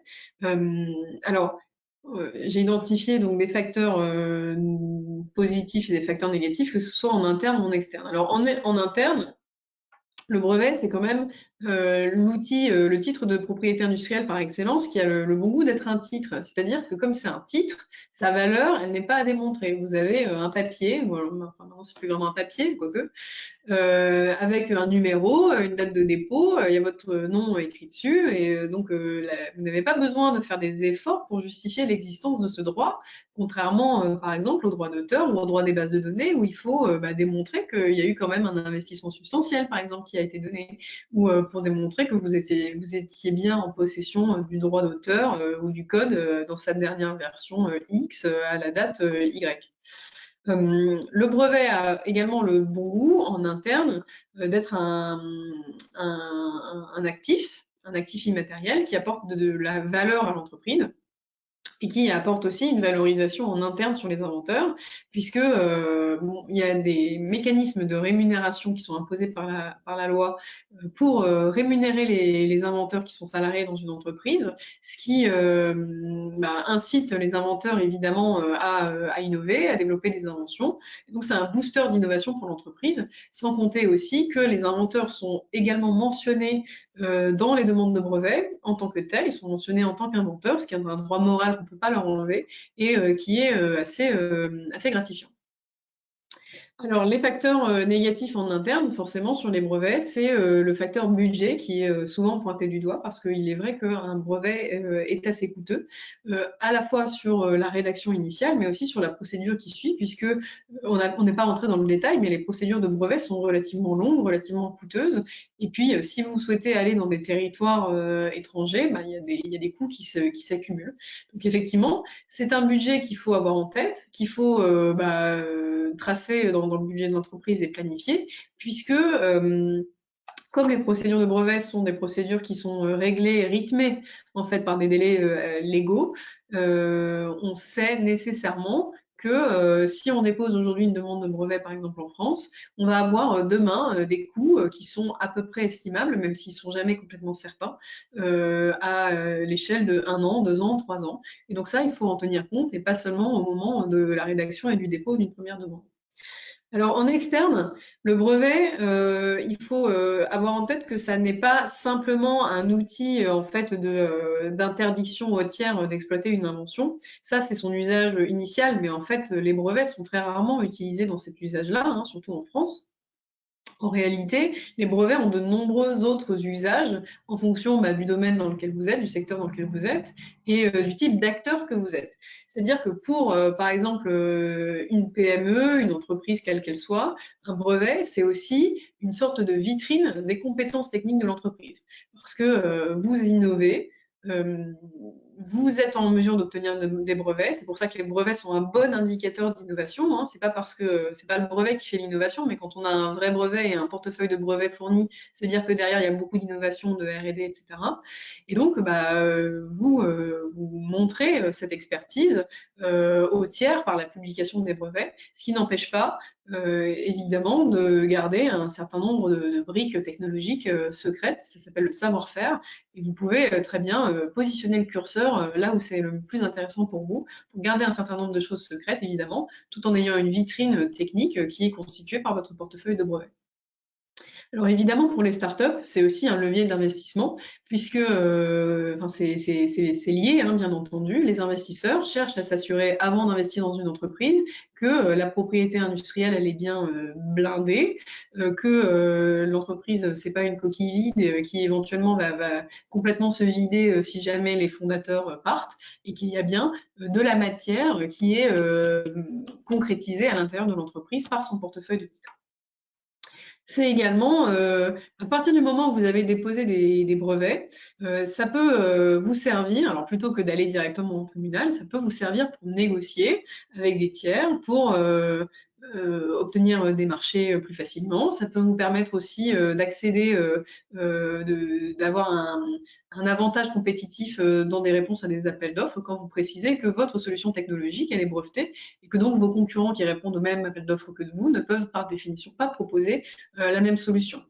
Et puis forcément, une fois que vous avez obtenu un brevet sur une invention, vous êtes beaucoup plus à l'aise pour aller parler de votre technologie qui est protégée à des tiers et donc à concrétiser de l'innovation ouverte avec des partenaires industriels que si vous êtes extrêmement tendu sur la confidentialité des informations et que vous continuez à dépenser beaucoup d'efforts pour protéger la confidentialité de toutes les informations, de votre savoir-faire, etc.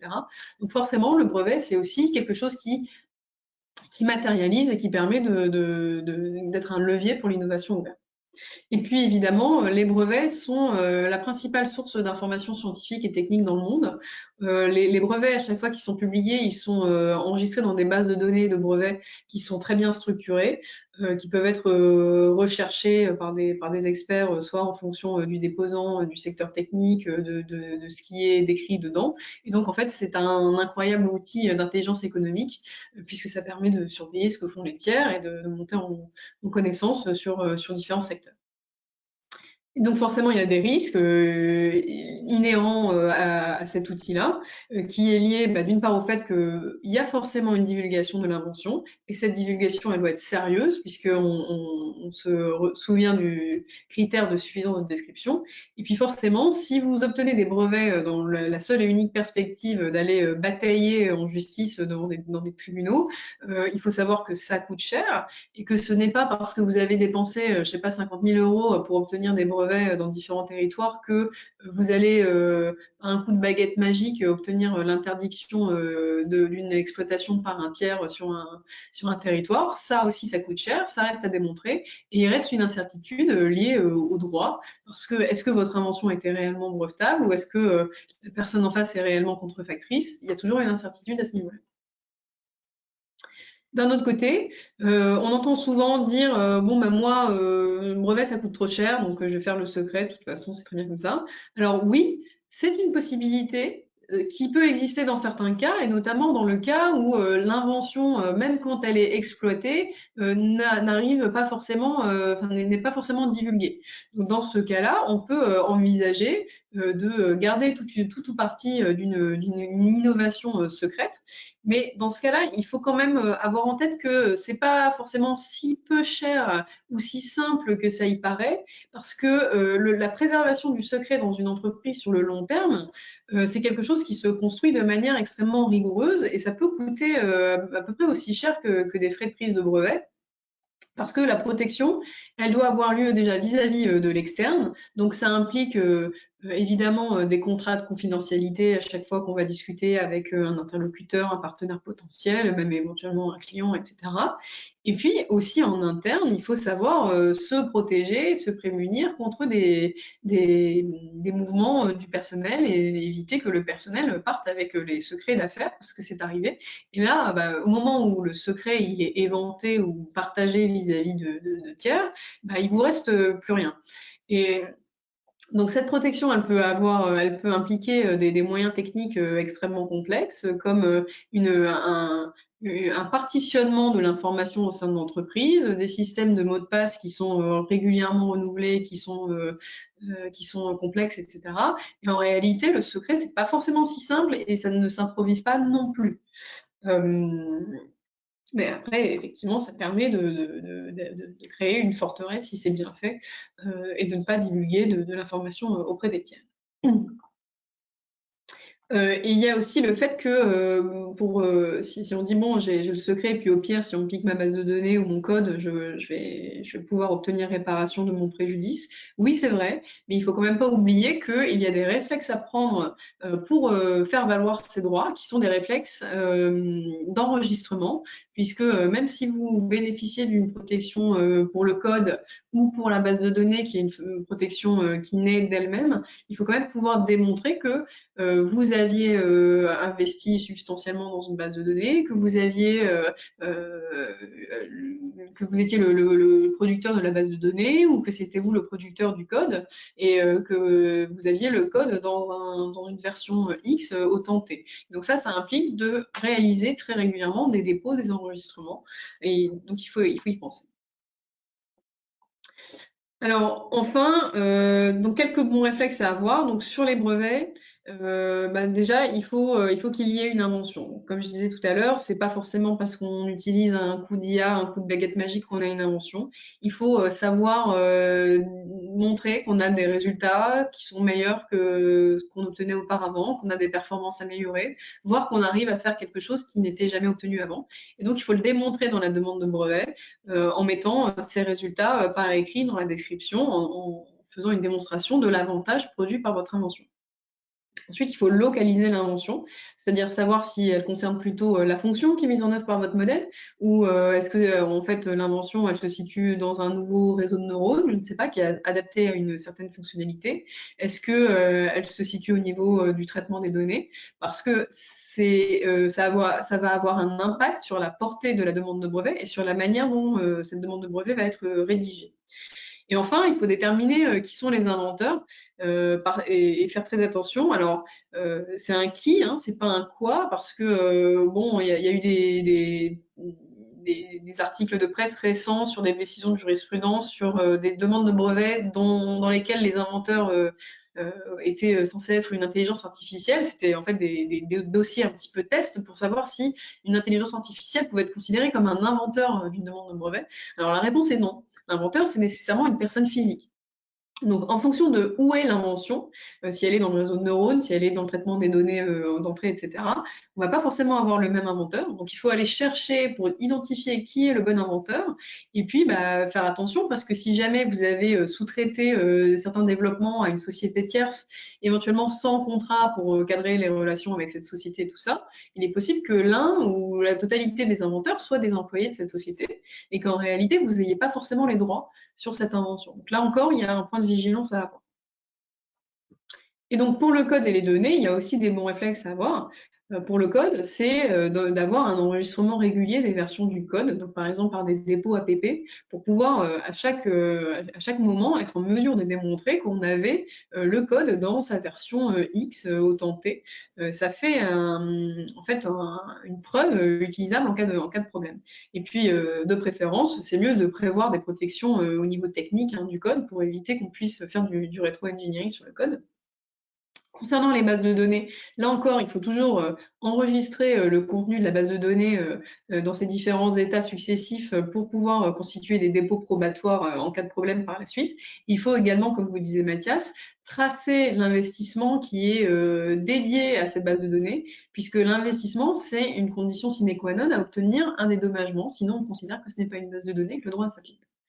Et enfin, auprès des tiers, eh bien, il faut toujours avoir des relations contractuelles qui soient bien établies, à la fois pour préserver le secret tant que la demande de brevet n'est pas déposée, par exemple, donc des contrats de confidentialité, mais également des contrats éventuellement de collaboration ou de prestation qui déterminent à qui appartiennent les résultats, parce que c'est vraiment fâcheux de se retrouver à être sur le point de déposer une demande de brevet et de se rendre compte qu'en réalité, on n'a pas les droits. Donc, c'est des réflexes qu'il faut vraiment avoir tout au long de la vie de son entreprise.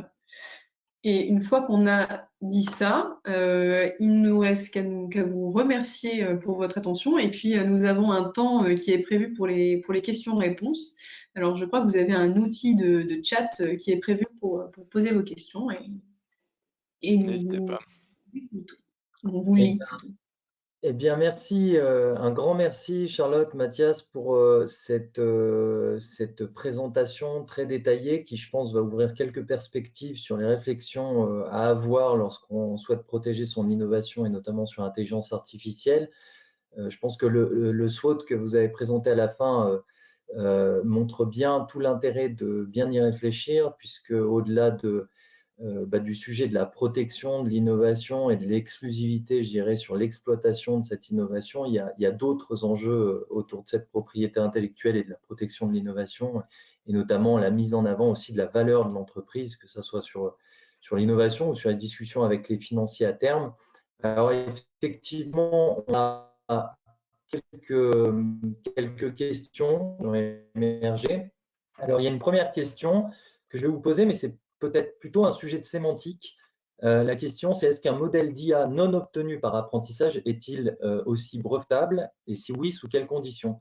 Alors du coup, la question que je me pose, c'est est-ce qu'on parle d'IA dans ce cas-là ou est-ce qu'on parle de logiciel? Je vais plutôt m'appuyer sur vous Ou- pour pouvoir y bah, répondre. oui, oui, typiquement, les modèles type système expert, c'est le cas en fait. C'est pas forcément fait par apprentissage, c'est le code qui va définir les règles de fonctionnement du système expert. Donc, c'est les systèmes qui ont été développés dans les années 80 et qui ont été très utilisés en médecine et également dans le domaine de la finance. Donc, ça peut être protégeable au même titre, hein, même si c'est pas. Alors, on protégera peut-être pas forcément du coup, forcément, on protégera pas le procès d'entraînement, mais on peut protéger l'utilisation de ce modèle-là, un domaine technique particulier, oui. D'accord. OK. Et du coup, enfin, il y a des conditions particulières à respecter ou pas? Les mêmes conditions que celles qui ont déjà été présentées, jusque-là, hein. Effectivement, il y a cette question du caractère technique. Alors, ça sera plutôt sur l'utilisation de ce modèle-là, et puis toutes les conditions, évidemment, d'expliquer comment ça fonctionne et de comparaison avec d'autres modèles, par exemple pour prouver les performances ou avec la antérieure, ce genre de choses. Ouais. Ouais. Et on a toutes les conditions, bah, évidemment, de nouveautés, d'activités inventives, hein. Donc il faut voir effectivement de ce qui existait déjà dans l'art antérieur et comparer votre invention à ce qui était fait précédemment, quoi. Très bien, merci. Autre question, on a beaucoup parlé du coup du droit français et européen. Quelles sont les principales différences en termes de protection de l'IA entre l'Europe et les USA? Alors en fait, les différences principales, elles vont se situer au niveau de ce qu'on appelle l'éligibilité. En fait, la difficulté principale qu'on a en Europe, elle est sur le plan de l'activité inventive, alors qu'aux États-Unis, elle sera plutôt sur le fait de considérer que l'invention, c'est une invention brevetable, parce qu'aux États-Unis, il y a une exception, enfin, ne sont pas brevetables ce qui concerne finalement les idées abstraites, les théories mathématiques, etc. Et en fait, le niveau d'exigence, il est plus de ce côté-là que du côté de l'activité inventive.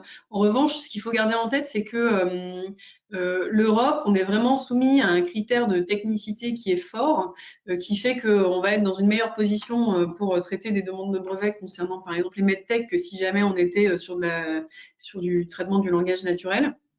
Et en fait, aux États-Unis, on n'a pas des critères qui sont aussi restrictifs qu'en Europe. L'Europe, c'est probablement le pays où c'est, enfin le territoire où c'est le plus difficile d'obtenir des brevets pour de l'IA, si jamais c'est pas de l'IA appliquée ou si c'est de l'IA appliquée à des secteurs qui sont pas complètement techniques.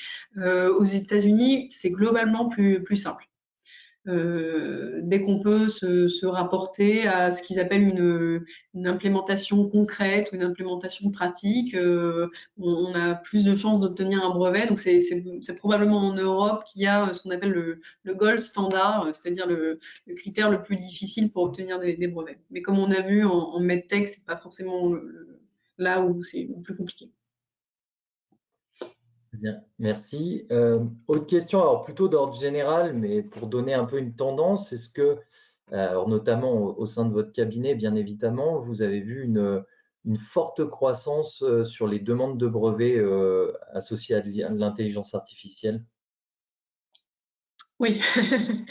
Alors, pas que au niveau du cabinet. En fait, faut savoir que les inventions dans le domaine de l'intelligence artificielle sont dans la catégorie, enfin, sont le groupe d'inventions qui a la plus forte croissance en termes de dépôt de brevets dans le monde, hein.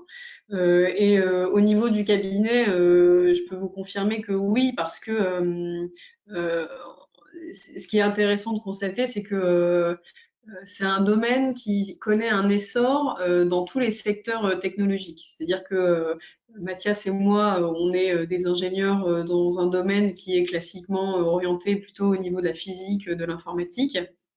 Et on se retrouve à devoir contribuer et proposer nos services pour nos collègues dans le domaine de la chimie, dans le domaine de la biologie, qui font des dispositifs médicaux, etc. Ou même dans des domaines qu'on n'aurait pas forcément pensé, comme la cosmétique ou ce genre de choses. Donc c'est clairement un domaine qui a un essor très très très important, et ça on l'observe depuis plusieurs années. Bon, on s'en doutait un petit peu, mais c'est toujours bon d'avoir une vérification. Peut-être dernière question concernant on va dire, tout ce qui est protection des algorithmes, c'est-à-dire notamment des algorithmes qui ne sont pas forcément associés à des dispositifs. Pour donner un exemple, les algorithmes, par exemple, utilisés sur de l'analyse de données de séquençage pour du diagnostic. Du coup, là, dans ce cas-là, quand ce n'est pas associé à un dispositif particulier, est-ce qu'il y a un moyen de protéger ça? Quels sont les principaux points de vigilance que vous pourriez mettre en avant? Alors effectivement, il y a les questions du caractère technique. L'algorithme pur, c'est-à-dire uniquement la méthode mathématique, ça va être compliqué d'obtenir quelque chose. Mais par contre, son utilisation ou ce qu'on appelle son implémentation peuvent être techniques.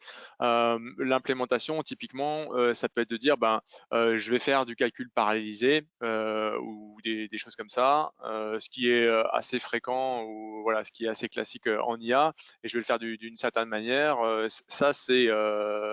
Ça peut apporter un caractère technique et donc être brevetable, notamment en Europe. Et après, il y a l'utilisation. Donc, alors, si on ne revendique pas forcément le dispositif, mais on peut, lors du procédé, revendiquer une utilisation particulière pour des types de données d'entrée spécifiques ou pour l'utilisation d'une sortie du modèle qui serait un peu particulière, quoi. Tu voulais ajouter quelque chose là-dessus, Charlotte? Non, mais en fait, essentiellement, l'algorithme, c'est vrai que la seule manière dont on peut le protéger dans sa généralité, c'est par le brevet, parce que comme disait Mathias tout à l'heure, si on protège du code, il suffit que le code soit codé autrement sur un autre programme, etc. Et on n'aura pas la protection. Donc vraiment l'algorithme en tant que tel, il faut trouver des moyens de le breveter finalement en le reliant à des éléments techniques. Donc soit effectivement son implémentation sur un ordinateur, soit en fonction des données qu'on lui met en entrée-sortie. On peut trouver quand même un caractère technique à un algorithme. Ça va dépendre, D'accord. oui. Mais juste, ça ne sera pas juste une protection des équations mathématiques, Ouais. mais ça sera l'utilisation de ces équations pour en faire quelque chose de technique. Voilà. Ok, élargir la réflexion. Ok, c'est noté. Alors, j'ai une dernière question qui vient d'arriver. Puisque le brevet s'applique à une technologie spécifique, est-il malin d'aller voir ce qui se fait ailleurs, biologie, cosméto, etc., pour voir ce que l'on peut prendre, appliquer en medtech et breveter? Oui, c'est malin. Oui, oui, c'est malin. Enfin, c'est malin, faut voir. Euh, On peut faire ça, c'est-à-dire que si jamais vous vous rendez compte que il y a du traitement d'image en cosmétique qui peut être astucieusement appliqué à un problème qui n'a rien à voir, ça peut effectivement être malin parce que vous pouvez vous en servir comme source d'inspiration pour développer une nouvelle invention. Après, la seule limite, enfin, je bémolise entre guillemets parce que la limite de ça, c'est que si jamais on se rend compte que votre source d'inspiration, elle est quand même d'un domaine qui est très voisin, pour lesquels les problématiques qui se posent sont à peu près les mêmes, les solutions sont à peu près les mêmes, vous risquez peut-être d'avoir un défaut d'activité inventive. Mais bon, si vous allez vous inspirer sur un domaine technique qui n'a pas grand-chose à voir, et qu'en fait c'est un petit peu par hasard que, en grenouillant sur des bases de données, dans des articles, etc., vous dites, ah tiens, ce truc-là pourrait peut-être me servir pour mon problème à moi. Oui, ça peut tout à fait vous servir de source d'inspiration. Si on peut citer un exemple, par exemple, domaine MedTech ou Drug Discovery, on a vu tout à l'heure les réseaux de neurones récurrents qui sont utilisés dans le domaine du langage. En gros, on va donner à manger au modèle une suite de lettres ou une suite de mots, à charge pour lui de prédire les lettres suivantes ou les mots suivants, par exemple pour générer du texte ou par exemple pour générer des traductions. Ces réseaux-là, ils ont été détournés de leur utilisation d'origine pour créer des molécules. En fait, ils ont transformé des molécules à destination voilà, pour faire des médicaments, hein. Donc, ils ont transformé les molécules chimiques d'origine, la structure d'origine, avec une notation qu'on appelle SMILES, où on va finalement avoir une suite de lettres un peu comme des mots, et on a utilisé les modèles récurrents pour générer finalement de nouvelles molécules qui pourraient être adaptées à certains types de cibles qui auraient une influence sur des maladies spécifiques. Donc là, on voit bien effectivement que on a des modèles qui ont une première utilisation, mais que finalement, on leur a cherché une seconde utilisation dans un autre domaine technique spécifique, quoi. Typiquement, ce genre de choses, ça peut être intéressant, ouais, et donc protégeable. Très bien, merci. Puis allez, dernière question, et puis j'arrête de vous embêter. C'est plus une question là aussi d'ordre général sur finalement le temps qui est nécessaire entre le dépôt d'un brevet, le temps moyen, hein, et son acceptation. Est-ce que vous avez un temps moyen observé et quel est le pourcentage en général de succès autour d'un dépôt? Alors c'est une question un peu qui n'est pas forcément simple, je suppose, à répondre, mais est-ce que vous avez des éléments On sur ce? peut donner quelques ordres de grandeur. Alors, le temps moyen avant la délivrance d'un brevet, c'est un temps qui varie beaucoup d'un territoire à l'autre. En France, actuellement, il faut compter environ 3 ans. Dans les autres pays, ça peut durer, enfin, notamment en Europe, ça peut prendre plus de temps que ça. Il faut compter, à mon avis, au moins 4-5 ans. Alors parfois, il y a des procédures accélérées qui peuvent être beaucoup plus courtes, et puis parfois, on trouve des demandes de brevets qui, 15 ans après, sont toujours pas délivrées. Ah oui, d'accord. Cela dit, vous avez une protection à compter du dépôt, hein. Donc, c'est pas parce que vous n'avez pas de brevet délivré que vous n'avez pas de protection. Vous avez une protection qu'on appelle provisoire qui commence dès le dépôt, quoi. Ça d'antériorité. Ok. Eh bien, écoutez, Oui, encore merci. Du coup, je vais me joindre aux participants puisque j'ai eu aussi également beaucoup de messages pour vous remercier pour votre intervention et pour la qualité de votre intervention. Donc, encore merci Charlotte, Mathias pour cette intervention. Merci au cabinet Place Roi IP de manière générale pour avoir co-organisé ce webinaire avec nous. Merci également à l'ensemble des participants. Pour information, on devrait partager avec l'accord que nous avons obtenu de Charlotte et Mathias à la fois les slides de présentation, mais également probablement un replay de l'événement. Il me reste plus donc qu'à vous dire encore merci et puis à très bientôt pour un prochain webinaire Lyon Biopôle. Merci Bonne à fin de vous. journée. Merci Kevin, merci Merci. Lisa, et merci à tous. Bonne journée. Merci à tous les Merci. participants. Merci à vous. Au revoir.